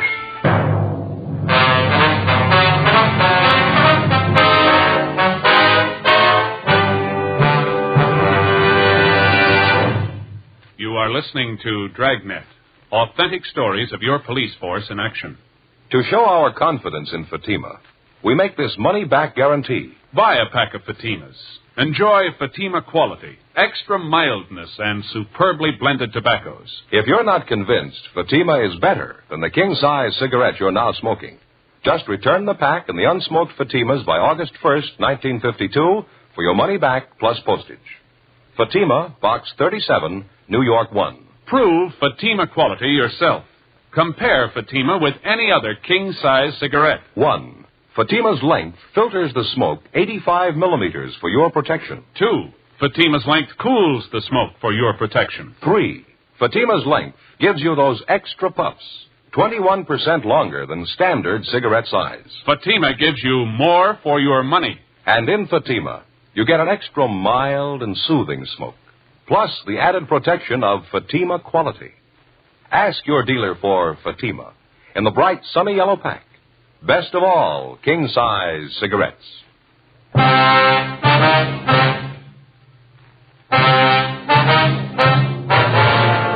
November 10th, Thursday, 10:14 a.m. The manager of the cocktail lounge pointed out the man at the end of the bar who was supposed to have left the place shortly after 8 o'clock the night before with the dead woman, Carla Cheswick. Bill Lockwood and I went up to the man, identified ourselves, and questioned him briefly. He appeared tense and highly nervous. He told us his name was John Gables, an assistant sales manager for a downtown jewelry concern. He didn't deny that he was in the bar the night before, but he refused to admit that he left with Mrs. Cheswick. He insisted he didn't even know her. We asked him to account for how he spent his time the night before, but he refused. We got in the car and drove downtown to the city hall. While Bill took the suspect to the interrogation room, I stopped by the R&I counter and had to make a run on Gables. He had no previous criminal record. I called the morgue, but there was no report on the autopsy yet. 10:52 a.m. I signed in at the office, briefed Captain Lorman on the developments, and then I headed down the hall for the interrogation room. We had a couple of drinks together, and that's all there was to it. You can ask anybody who was there. She got up and left by herself. I didn't go with her. And Joe? Yeah. Gables here was just telling me he did see Mrs. Cheswick in the bar last night. Had a couple of drinks with her. Why'd you hold out, Gables? Why couldn't you told us that when we asked you? I didn't remember then. You came up to me in the bar, started asking questions. I got all rattled. Didn't make any difference, though. I didn't even know her name. Just had those couple of drinks with her, and then she got up and left. That's all. I didn't go out with her. The bartender says you did. He's sure of it. Says he can get half a dozen other people to back him up. He's wrong. He's got to be. He's thinking of somebody else. Well, if you didn't leave the bar with Ms. Cheswick, when did you leave? I don't know. About 5 or 10 minutes later, I guess. Where'd you go then? I walked around a little bit, got a little fresh air. And I went to a show. Which one? I don't remember the name of the place. It's on Rosewood, a couple of blocks down from the bar. What picture did you see? I'm not sure. I had a couple of drinks. You went to the movies? You don't even know what you saw? Well, I told you I had a couple of drinks. I was feeling pretty good. I just don't remember, that's all. Not much of an alibi, Gables. What are you talking about? I don't need an alibi. A woman's dead, mister. You were with her the last time she was seen alive. I wasn't with her. I don't care what anybody tells you. I wasn't with her. This movie you say you went to. What time did you get out? After midnight, I think. I don't remember. Where'd you go after that? Bar, had a few more drinks, and then I went back to my hotel. Which bar was that? Place on West 7th. I go there sometimes. I know the bartender. What time did you leave there? Closing time, 2 o'clock, and then I went back to my hotel. You say you know the bartender there. I guess he'd be glad to vouch for you. I mean that you were there when you said you were. I don't know. Maybe not. He was pretty busy last night. Maybe he didn't notice me. How about your hotel? Huh? The desk clerk. Somebody like that. They should be able to tell what time you got in, don't you think? Well, they wouldn't know. I always carry my key with me. I go in the side door. They wouldn't know what time I got in. What are you trying to sell, mister? What are you talking about? You knocked around town from 8 o'clock last night till past 2 o'clock this morning. You can't think of anyone that could vouch for you, where you were, what time you got there, what time you left? I can't think of anybody right now. I don't take down names and addresses every time somebody looks at me. What's the difference anyway? I didn't have anything to do with the girl. This difference, Gables. The attendant at the hospital, he got a good look at the man who came in and asked for that wheelchair. He gave us a man's description. It fits you pretty close. So what? It doesn't mean anything. He could make a mistake, too, just like that bartender. They're all wrong but you. Is that what you're trying to say? Look, as far as I'm concerned, I only got one thing to say. I had a couple of drinks with Carla last night, and that's all. She left by herself. I didn't even go near the apartment. How'd you know she had an apartment? Well, you told me. You said so. No, we didn't say anything like that. And I guess I heard it around the bar. Maybe she mentioned to me. Yeah, that's probably it. Why don't you come off it, Gables? Come off what? I don't even know what you're getting at. We want a straight story, and we're not getting it. You told us you didn't even know the Cheswick woman before last night. You didn't even know her name. That's right. Then why'd you say Carla just a minute ago? You said I had a couple of drinks with Carla. I say that? That's what you said. Maybe I just hadn't remembered. I was drinking quite a bit, talking to her. Maybe I just remembered it. Won't do, Gables. Story doesn't hold water. How about it? I don't know. I was drinking quite a bit. A lot of things I don't remember. How about giving it to us straight? What do you remember? I thought about it all night. The more I went over it, the worse it got. I just couldn't remember. I knew what it would sound like in court. I couldn't tell it that way. You couldn't tell what? I didn't kill her. I didn't even touch her. You got to believe that. Yeah.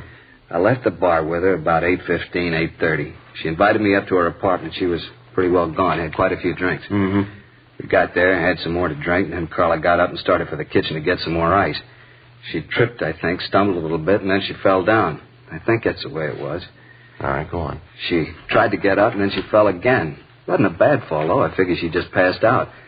Got some cold towels, ice water. I tried to bring her around. It wasn't any good. She was white as a sheet. I got scared. I didn't know what happened. What'd you do then? I don't remember. I just kept trying to bring her around. I don't remember any of it very well. I don't even know why she fell down. You think you could have hit her, Gables? You think maybe that's why she fell down? No. I don't know. I don't think so. I don't think I was mad at her for anything. I think we were having a pretty good time. I just don't remember, that's all. I'm not sure about any of it. Lousy booze, no good at all. Did you kill her, Gables? No, Sergeant, I swear it. As far as I can remember, I didn't. We were having a good time. That's all I know. I know I wasn't mad. I'm not a nasty drunk, not as far as I can remember anyway. What'd you do when you couldn't revive Mrs. Cheswick? You brought her to the hospital? Yeah, the shape I was in, I couldn't figure anything else to do. I got her in the car, drove her down to Georgia Street. I put her in the elevator, pressed the button, and sent her up. I'm a married man, you know. I didn't want any scandal and didn't want to get involved. You didn't kill her. Is that what you want us to believe? I don't know what to tell you. I don't remember. If I killed her, I think I'd know it. I'm sure I would. I just don't remember. I'll get it. Interrogation room, Friday talking. Yeah, Arthur. That's so. Just a second. All right, I got a pencil now. Go ahead.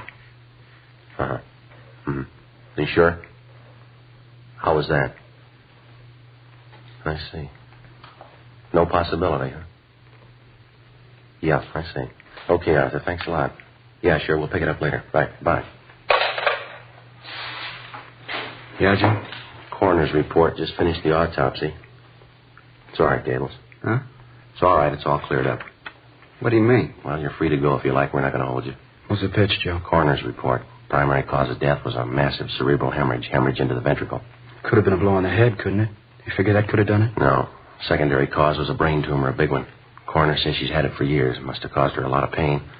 Probably would have accounted for the drinking. And the tumor wrote on the hemorrhage. That's what's killed her. That's it. Coroner says erosion of the blood vessel by brain tumor. Probably grew, caused pressure on a blood vessel, finally gave way, caused a hemorrhage, and that killed her. And she just died. I didn't have anything to do with it. She died and I didn't kill her. Yes, sir, that's right. You're free to go if you want. Thank God. You know, officers, I'll tell you the truth. I didn't know the answer. I didn't know if I killed her or not. I really didn't. Drinking some, I came to, and there she was dead. I didn't know what happened. I really didn't. I didn't know the answer. Now you're one up on us, Gables. Huh? We thought we did.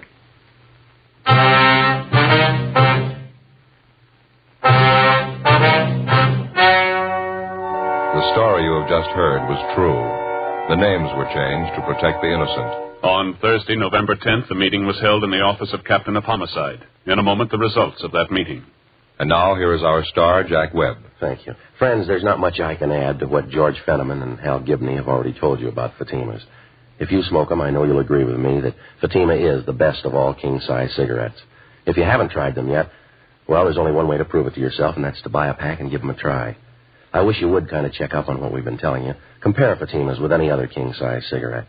You'll like Fatima's better flavor and aroma, its extra mild and soothing smoke. In Fatima, the difference is quality. Buy a pack tomorrow. Fatima.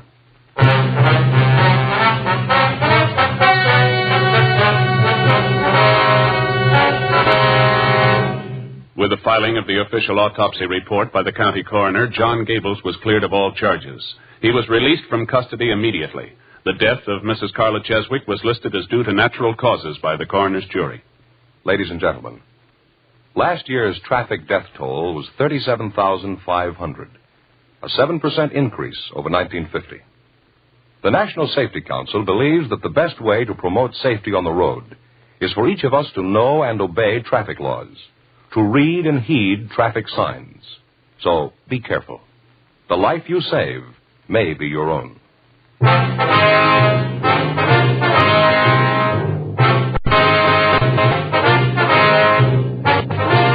Just heard Dragnet, a series of authentic cases from official files. Technical advice comes from the Office of Police, WAUH, Los Angeles Police Department. Technical advice by Captain Jack Donahoe, Sergeant Martin Wynn, Sergeant Fanny Spray. Heard tonight, Line Milton, Earl Nerve, Vixen, and Brennan Delana. Script by Chiser. Music by Victor Shue, half of Guild speaking. For 6 size cigarettes, as Dragnet transcribed from Los Angeles.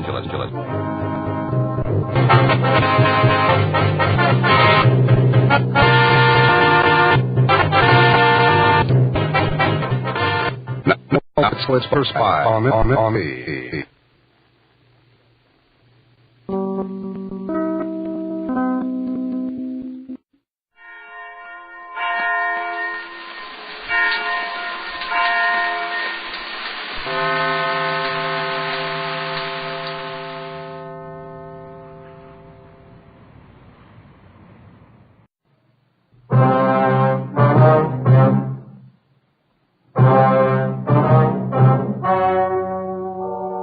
The story you are about to hear is true. The names have been changed to protect the innocent. Fatima Cigarettes, best of all king-size cigarettes, brings you Dragnet on both radio and television.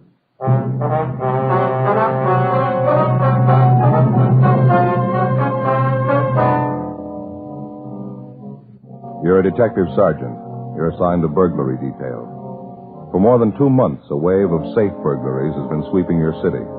Apparently, it's the work of professionals. The jobs are well planned, well executed. There's no lead to the whereabouts of the suspects. Your job, get them. Compare Fatima with any other king-size cigarette. Yes, compare Fatima with any other king-size cigarette. 1. Fatima's length filters the smoke 85 millimeters for your protection. 2. Fatima's length cools the smoke for your protection. 3. Fatima's length gives you those extra puffs, 21% longer than standard cigarette size. Fatima gives you more for your money. And in king-size Fatima, you get an extra mild and soothing smoke, plus the added protection of Fatima quality. By Fatima, in the bright, sunny yellow pack. Best of all, king-size cigarettes.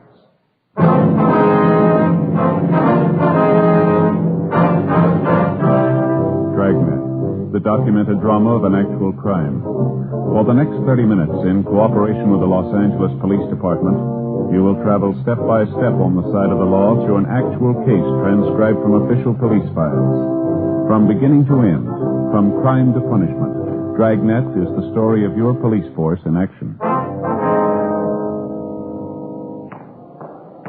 It was Sunday, June 8th. It was warm in Los Angeles. We were working the day watch out of burglary division, safe detail.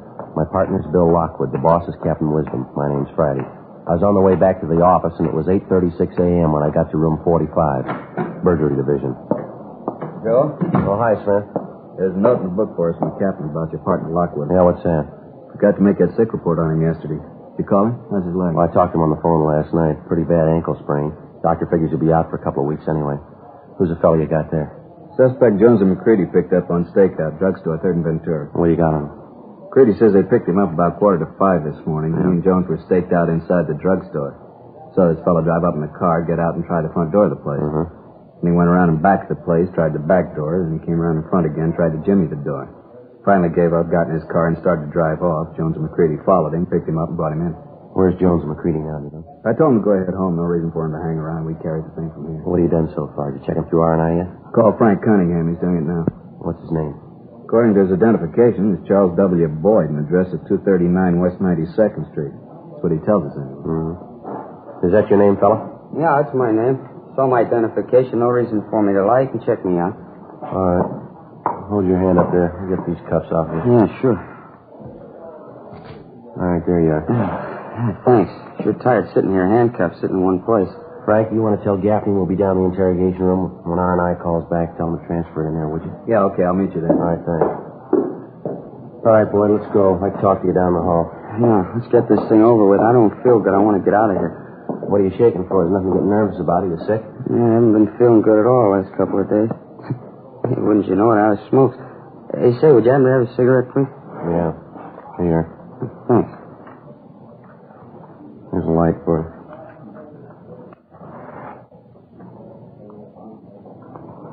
Yeah, I got it. Thanks.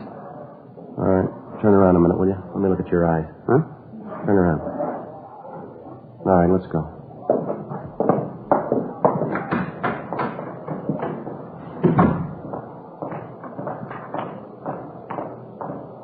It's okay, Joe. I told Gaffney he'll put through the call from R&I. Oh, that's fine.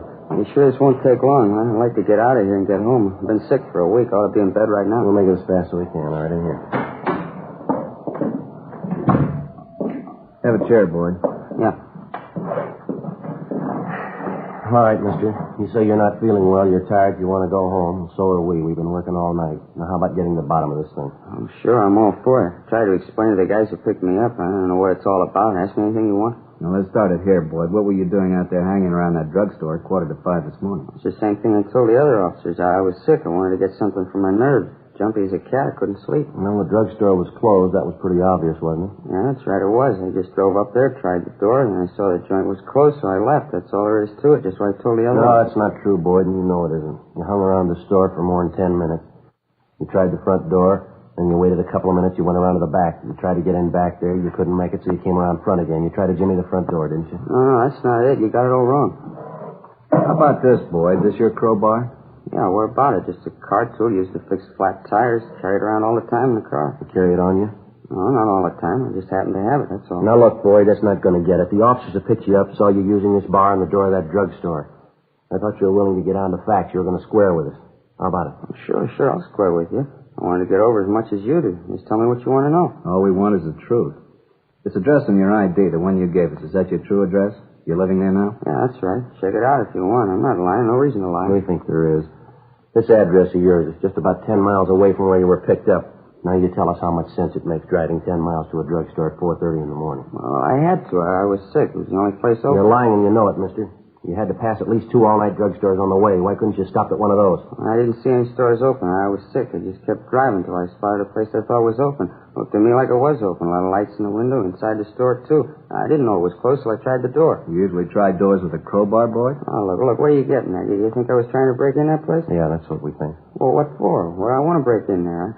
I wanted to get something for my nerves, that's all. I wanted to find a drugstore. Why should I break or open a place and just get a bottle of medicine, huh? We don't think you were looking for medicine, Boyd. Well, then what was it? Well, what do you figure? This is what we figure, mister. You were going in that store to burglarize the safe. The area is the same, the time element's right, so is the type of business. The M.O. matches right down the line. I don't know what you're talking about. 6 safe jobs in the last 2 months. The same time element, the same general area. Drugstores, liquor stores, and markets. What about it? I don't know what you're talking about. It's the truth. I'm not a burglar. You got me wrong. I never touched a safe in my life. How many times you been arrested, mister? Huh? How many times you been arrested? Well, a couple of times I've been picked up. Nothing serious, though, so help me. It's the truth. I never touched a safe in my whole life. It's not going to do much good lying to us, Boyd. We'll get everything we need from records. Well, I got a record. I ain't denying that, but I'm no burglar. Now, what were you doing at 4:45 this morning trying to get in that drugstore if you're not a burglar? I tried to explain to you. I wasn't trying to break in. I needed some medicine, something for my nerves. I thought the place was open. I'm a sick man. I swear on a Bible officer. That's just the way it was. I get it. Yeah, Friday talking. Oh, yeah, Connie. Charles Boyd. Yeah, that's right. That's him. What do you got? Uh-huh. All the same. I see. Give me the last two arrests. No, the last two arrests again. Yeah. May 9th, May 22nd. All right, Cunningham. Yeah, thanks very much. Frank, you got that folder there, those crime reports? Yeah, here you are. What do you have to say? Boyd was in custody May 9th, May 22nd. What was he in on? Narcotics. He's a user. Long record. It's all the same, though. Never been picked up for anything but narcotics. Just about rules him out, huh? 9th and the 22nd. If he was in jail, he couldn't have had anything to do with those last two jobs. Yeah, it's about the size of it. You got it straight now, huh? I told you. You thought I was lying, didn't you? I'm no burglar. You know what my record is. I never touched a safe in my life. Just checking it out, Boyd. Sometimes it happens this way. Sure. No hard feelings. I'll take off now and go home. I'm not feeling well at all. I guess it's okay if No, you just sit still, Boyd. You're not going yet. What do you mean? Red tab on your card down at the Record Bureau. Your last arrest, May 22nd, violation State Narcotics Act. You went out on a $1,500 bail. Yeah, that's right. It was all legal. I paid for it. Why didn't you show up for your preliminary hearing? We got a bench warrant for your arrest. Oh, no, they wouldn't do that to me, would they? I was sick in bed. I couldn't make it to court. You just look at me. You can tell, can't you? I ought to be in bed. Yeah, you don't look good at all. Of course I don't. I'm a sick man, really sick. I'll be in a hospital. Well, maybe that's where they'll send you.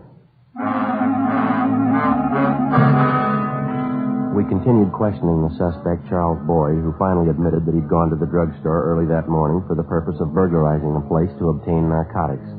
He told us it was his first attempt at burglary, and further interrogation proved beyond a doubt he had nothing to do with the current wave of safe burglaries.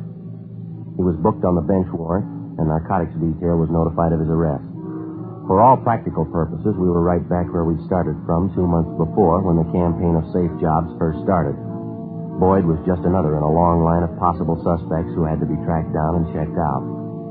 In the final analysis, they meant nothing to the case, but tracking them down and checking them out meant long hours of legwork, days, even weeks, and then more hours spent interrogating them. Boyd typified the possible suspect. He added nothing, but he couldn't be ignored. In the weeks that followed, stakeouts continued in the general area where the safe burglaries had been operating. No further leads.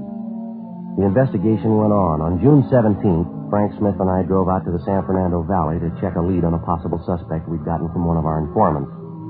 His information was that the possible suspect, an ex-convict by the name of Mark Chandler, who'd served time for burglary, had apparently come into some money recently. Through the parole office, we located Chandler on a chicken ranch just outside of Van Nuys. Yeah, I've been out here almost 3 months now. Nice life. Pretty hard work, though. Got a few routine questions for you, Mark. Like we told you, we're from burglary detail. I guess you know why we're out here. Yeah, I think I get the idea. I admit there was a time when you wouldn't be very welcome, but right now it's different. Anything I can do to help, it's all right, fellas. We're going to lay it right on the table for you, Mark. You own this place, do you? Yeah, that's right. Me and my brother. Where'd the money come from? My brother. He set the whole thing up. You say you and your brother. Whose money bought the place, Mark? Well, my brother made the down payment. You can check on it. The whole deal went through escrow right down here at the local bank. What's the deal anyway? Didn't you check with my parole officer? Yeah, we checked with Galloway. He told us you were still on active parole. You were running a chicken ranch. Didn't say it was for your brother, though. Well, I thought I filled him in on it. I didn't have enough cash to swing the deal. My brother put up most of the dough. I only had $800. That's your car back there in the driveway, Mark? No, it's my brother's. Nice one, huh? Yeah. I got permission from the parole officer to drive. Say, would you mind walking back with me to the brooder shack? I got a new batch of Rhode Islands in this morning. Day-old chicks. Got to be sure the heat's right. Yeah, all right. There's a lot of work around a place like this. I just built those pens there. Uh-huh. They're nice. Good-looking flock of chicks there, wouldn't you say? 4 weeks old. Those are bar drops. Notice how they're starting to feather out already, getting nice and heavy? Make wonderful fryers, you know. Oh, that's all? Oh, yeah. Just a minute. Hey, will you look at that mash rack? They like fiends. I just filled that thing an hour ago. That's where the money goes. You know that mash goes for better than $5 a sack? Look, we don't want to take too much of your time, Chandler. We can see you're busy. We got a couple of dates we'd like to check with you. Where you were, what you did. Oh, sure, fellow. Just let me check the temperature in the brooder house here. It won't take a minute. Hey, come on in. All right. They're pretty cute when they're small, huh? Let me see here. Just look at that, huh, Joe? Piled all over each other. Must be more than 1,000 of them. Yeah, at least. Yeah, just right. 89. Got to watch them pretty close the first week. Fell up the road, lost a big batch last week. Heating element in the brooder went out overnight. Oh, yeah, got to shove that door hard. Sticks a little. Yeah, I'll get it. Okay, what else was it, officers? Glad to help you any way I can. Those dates we want to check, Mark. It was almost a month ago, the week ending May 7th. Yeah. Can you account for your time on that weekend, where you were, what you did? The 7th? Let's see. Yeah, I was here. You any way of proving that? Yeah, I think so. I started here the 23rd of April. Been here every night since. Anyone we can check with on that? Well, my brother and his wife. They were here, they can tell you. Neighbors, too. They come over for cards on the weekend. Come to think of it, I remember my parole officer was out to see me one of those weekends. I'm pretty sure of it. You can check with him. All right, Mark, thanks. Hey, what's the pitch anyway, Sergeant? There are safe jobs around town, is that it? That's it. You heard anything, Mark? Any rumbles at all? No, sorry. This job keeps me pretty close to home. I don't get around at all. Maybe 2-3 nights a month. That's the only time I get out. That's all we're asking about. Before we left the suspect, Mark Chandler, we called his parole officer, and he substantiated the fact that he visited with Chandler on the night of May 7th, the date of one of the safe burglaries. We checked with his brother, his sister-in-law, and the neighbors, and all of them fully corroborated his story. Before we left, we were satisfied that Chandler had nothing to do with the safe burglaries. It was just another of the more than 100 possibles that we'd checked out in the course of the investigation. On June 22nd, we got a lead on still another one. It came from the proprietor of a fix-it shop on West Pico Boulevard near Normandy. We drove out to interview him. He gave his name as Harold Van Owen. Yeah, just a minute, officers. Be with you in a minute, all right? Yeah, okay. Have to get these keys made. The lady will be back soon. Says she needs them. What time you got, Frank? 10 to 12. Getting hungry? Well, I didn't have much breakfast. How about dropping by Felipe's, all right? Suits me. I could use a good French dip sandwich. Haven't been down there for a while. Yeah. All right, officer. Sorry to keep you waiting. I had to get keys done. I promised the woman. That's all right, Mr. Van Owen. Well, what was it you wanted to see us about? Well, I don't know, to tell the truth. Maybe it's something, maybe it's nothing at all. I just don't know. Figured I ought to let somebody know about it, so. Yes, sir? A young fellow was in here the day before yesterday. Said his name was Ralph McKinley. Told me he lived around the neighborhood, but I don't think I ever saw him before. He didn't act right to me. Mm-hmm. Said he's an inventor. I doubt it, though. He just didn't look the part to me. A young fellow, you know, dresses pretty flashy. Never met an inventor that looked like that before. Well, what do you want with you, sir? He wanted me to make up a piece of machinery for him. He said it was a special part of a new gadget he was working on. He brought in his own drawing of the thing. I got it down here someplace. Well, what did the young fellow look like? Would you remember that? Oh, typical pool room cowboy, I guess. About 29, 30 years old. Thin side, tall. Got a lot of gray hair for a young fella. His hair was almost gray. Here's the drawing. This is what he wants me to make up for him. What do you think it's supposed to be? Miss McKinley said it was part of a new hydraulic press he's working on. I got a few doubts about that. How do you mean? Oh, I've been tinkering around in this business long enough to know what goes into a hydraulic press. Can't see where this thing fits in at all. Well, what's your idea on it? I think it's a pull. Only one job they're any good for. Yeah. Breaking into a safe. Before we left the fix-it shop, Van Owen gave us a complete description of Ralph McKinley, the man who'd ordered the gadget made for him. We showed him several mug shots of possible suspects, but he was unable to make any identification. Van Owen told us that McKinley said he'd call back in about 3 or 4 days to pick it up. Except for the man's chance remark that he lived in the neighborhood, Van Owen had no idea as to his whereabouts. 12:10 p.m. We drove back to the office and made arrangements for an immediate stakeout at the fix-it shop. Then we checked the name and description of Ralph McKinley through R&I and through the stats office. It got us nothing. As far as we could find out, he had no previous criminal record. The end of the week came and went. The man known as McKinley failed to show up at Van Owen's fix-it shop to pick up the article that he'd ordered. 8 o'clock Monday morning, June 28th. We got the report when we checked in for work. Despite all precautions, another safe job had occurred over the weekend, this time at a liquor store on South Alvarado. The time, the area, and the M.O. were generally the same. Frank and I drove out to the location. The store was located in the middle of the block, directly beneath an apartment hotel. 2 of the rooms on the second floor of the hotel were situated above the liquor store. In one of these rooms, a hole had been ripped in the floor, a hole large enough to allow a man to pass through it and gain access to the liquor store directly beneath. After we checked over the room, we put in a call for Ray Pinker and the crime lab crew. Then we went downstairs to interview the manager of the hotel, Clyde Winters. Yeah, I rented that room Friday night. A couple of young fellows. They checked in a few minutes before 7. I figure I'm a pretty good judge of faces. It sure didn't look like thieves to me. How'd they register you, Winters? Well, one signed his name was Gordon. The other one was Richardson, I think. Yeah, the register's right outside on the desk. You can check it if you like. Yes, sir, we'd like to do that. When these 2 men, Gordon and Richardson, checked in here, did they have any baggage with them? Would you know that? Oh, yes. If they had baggage, they took most of it with them, though. They left a few old clothes behind. They must have left for the back way. Sometime late Sunday night, I figure. Imagine tearing up the floor of that room. The lousy bums. I sure like to get my hands on them. Did they have a car, do you know? Yeah, they had a car. I got the license number, too. You think you'd recognize the 2 men if you saw them again? Oh, I'd take them in a minute. You sure of that, are you? Positive. I'd know him in a minute, especially the young fellow Richardson. He could have been more than 27, 28 years old. Yeah. Hair was gray, almost completely gray.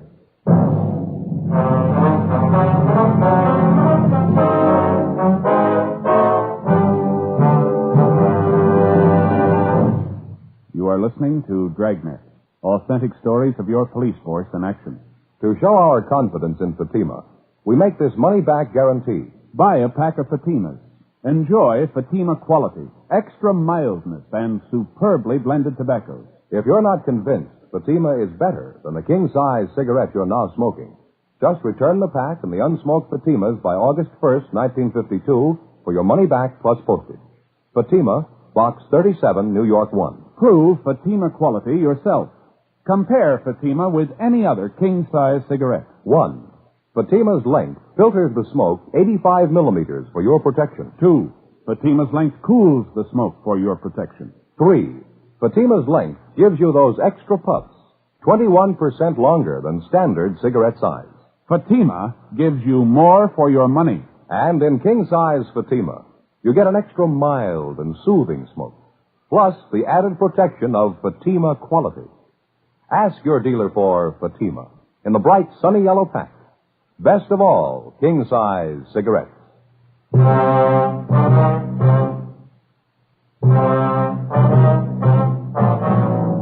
Monday, June 28th, 8:55 a.m. The crime lab crew arrived at the scene of the latest safe burglary, the liquor store on South Alvarado, and began their investigation. The store was gone over thoroughly, as well as the hotel room directly above it, through which the burglars had gained access by ripping a hole in the floor.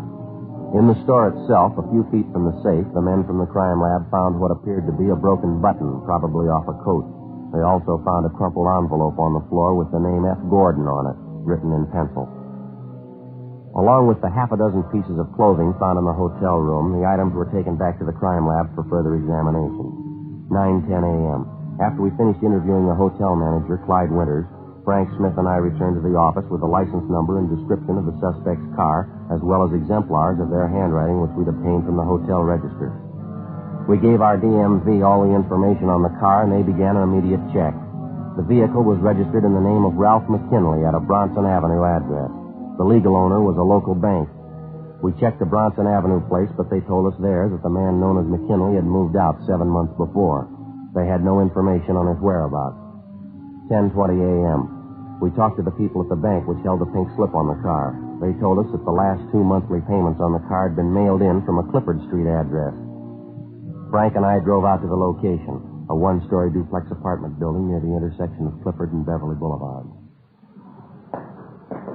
Nice units, aren't they? Run up all over town. They seem to be, don't they? I'll get it. Yeah? Your name Ralph McKinley? Yeah, that's right. What? Police officers, you want to get your coat, McKinley? I'd like to talk to you downtown. What for? What's it all about? Anybody else living here with you? No, just myself. Look, you mind telling me what this is all about? Got a few questions we'd like to ask you. It won't take long. I can't go with you now. I got a business appointment, half an hour. I've been out of town the last couple of months. I'm due back on the job today. That's so? Yeah, I just can't spare the time. Appointments all day long. I got a whole flock of business I have to clear up. Well, that makes us even. Come on, let's go. Well, there wasn't much doubt about McKinley. He fitted the suspect's description almost perfectly. Tall, slight build, approximately 29 years of age, prematurely gray hair. We went over the apartment, but there was no sign of anyone else on the premises. No sign of any of the loot taken in the burglary. We checked the adjoining garage, but it was empty. The suspect refused to admit that he even owned a car. Frank got on the phone, called the office, and arranged for an immediate stakeout on the apartment. When the men arrived, we drove McKinley back to the city hall and took him to the interrogation room. He was arrogant and uncooperative. We talked to him for a full hour, but he'd admit nothing. Frank left and went down the street to the crime lab to check with Ray Pinker on his findings. I continued questioning McKinley.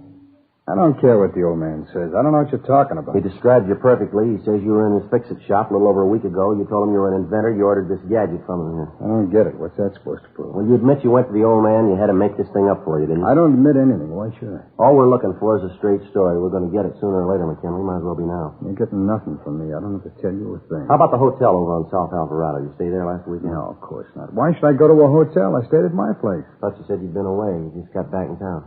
Sure, that's what I said. I just got back last week. Well, then you didn't stay at that hotel on South Alvarado. I told you I didn't. I don't even know the place. But you know Mr. Van Owen, the old fellow at the fix-it shop. I don't know him either. I don't even go near that end of town. What end of town? What are you talking about? Where you said the shop is? I didn't mention where it was. I asked you if you knew a Mr. Van Owen, if you ever went to his fix-it shop to order anything.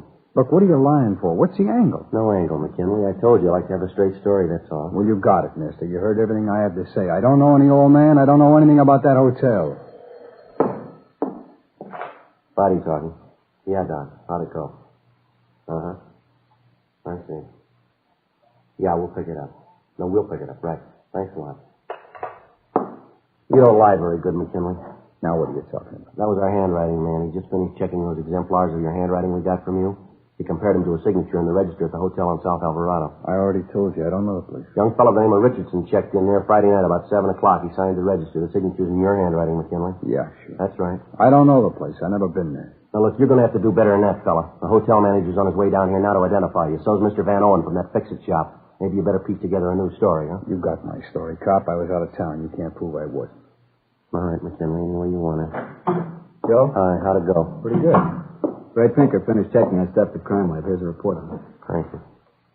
Just about sews it up, no doubt about it. Yeah, you're right. All right, what is it this time? More of your phony charges? I want out of here. Can't be done, McKinley. Report on the clothes found in that hotel room. They're not my clothes. I wasn't even in the place. I'd say you were. Cleaning tags on a pair of trousers and one of the coats. Traced them through the dry cleaners to you. It's a lie. I told you I wasn't in the place. There's something else here, fella. They ran tests on all the clothes they found in your room. They found particles of fire clay from the safe that you broke into down below in the liquor store. Your coats, your trousers, they were covered with this stuff. Save your breath, will you? And when you ripped up the floor of that hotel room, you picked up something else on the clothes. Particles of floor varnish. Small bits of wood, they all tie in. You through? No, not quite. A piece of broken coat button we picked up a couple of feet from the safe. They matched it up with one of the buttons on your coat, a broken one. The pieces fit perfectly. Kenley, how about it? Got my story. No, you got a lot to explain. I'll take my chances. What's the pitch, McKinley? You know you got to come up with a story. It might as well be now. There's no story to it. I was out of town. I told you that. Why don't you get off it, mister? It's not going to take much to make a liar out of you. You know that, don't you? Look, why don't you get off my back, the two of you? I told you everything I'm going to tell you. Sit down, McKinley. I'm getting out of here. Sit down. All right. Go ahead. I can wait it out as long as you can. I doubt that. I'll get it. All right. Smith speaking. How's it? Oh, yeah, Jim. What is it? That's right. When? Mm-hmm. Fine. Yeah. Thanks. Here's some news for you, McKinley. Yeah? Your partner came back to your place a few minutes ago. Our men picked him up. They're bringing him in now. Well, there's news to me. I don't have any partner. I'm in business for myself. That's what your partner figures. Tell me he claims you got all the money. He thinks you were trying to run out on it. Oh, what money? Look, I showed you my wallet. You know how much I got. Well, we're going to ask you just once more. You got it. There's nothing else to say. All right, Frank. Yeah, let's book him in. According to Rogers, his partner's willing to talk. We'll get the story from him. All right, McKinley, let's go. What do you mean, go where? Main jail. We're booking you in. Come on, let's go. Go ahead, Jack. Come on.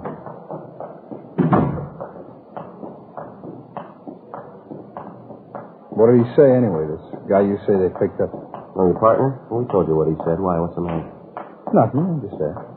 Better order up a stenographer, huh, Joe? Have her ready to take the statement when they bring the guy in. Yeah, it's a good idea.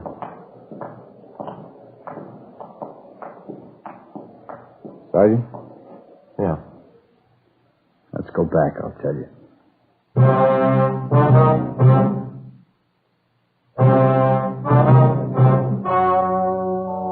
The story you have just heard was true. The names were changed to protect the innocent. On September 19th, trial was held in Superior Court, Department 91, City and County of Los Angeles, State of California. In a moment, the results of that trial. Now, here is our star, Jack Webb. Thank you, George Fenneman. Friends, just a parting word about Fatima. I know a lot of you have promised yourself that you'd give Fatima's a try, but, well, you just haven't gotten around to it yet. So I'd appreciate it if you'd kind of keep us in mind the next time you buy cigarettes and ask your dealer for Fatima's. You'll find Fatima gives you more for your money. Compare them with any other king-size cigarette, and you'll find Fatima does have a better flavor and aroma. You'll like its extra mild and soothing smoke. Tomorrow, buy Fatima. Best of all, king-size cigarettes.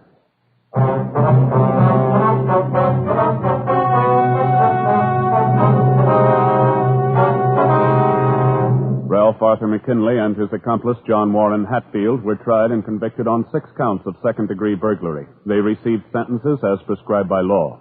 Second-degree burglary is punishable by imprisonment in the county jail for not more than 1 year, or by imprisonment in the state penitentiary for not less than 1 nor more than 15 years. Ladies and gentlemen, to protect our nation and the free world against communist aggression, we must produce vast quantities of guns, planes, tanks, and explosives. Defense of our country against aggression abroad and inflation at home depends on our ability to fill both our military and civilian requirements. Remember, the better we produce, the stronger we grow.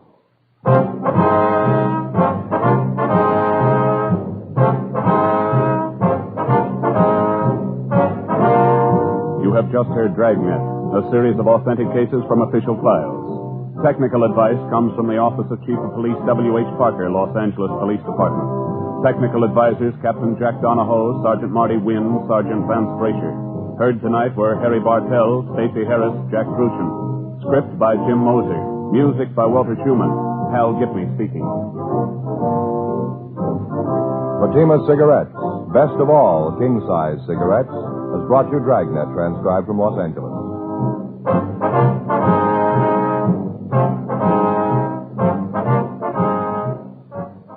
There's more adventurous entertainment with Night Beat next on NBC.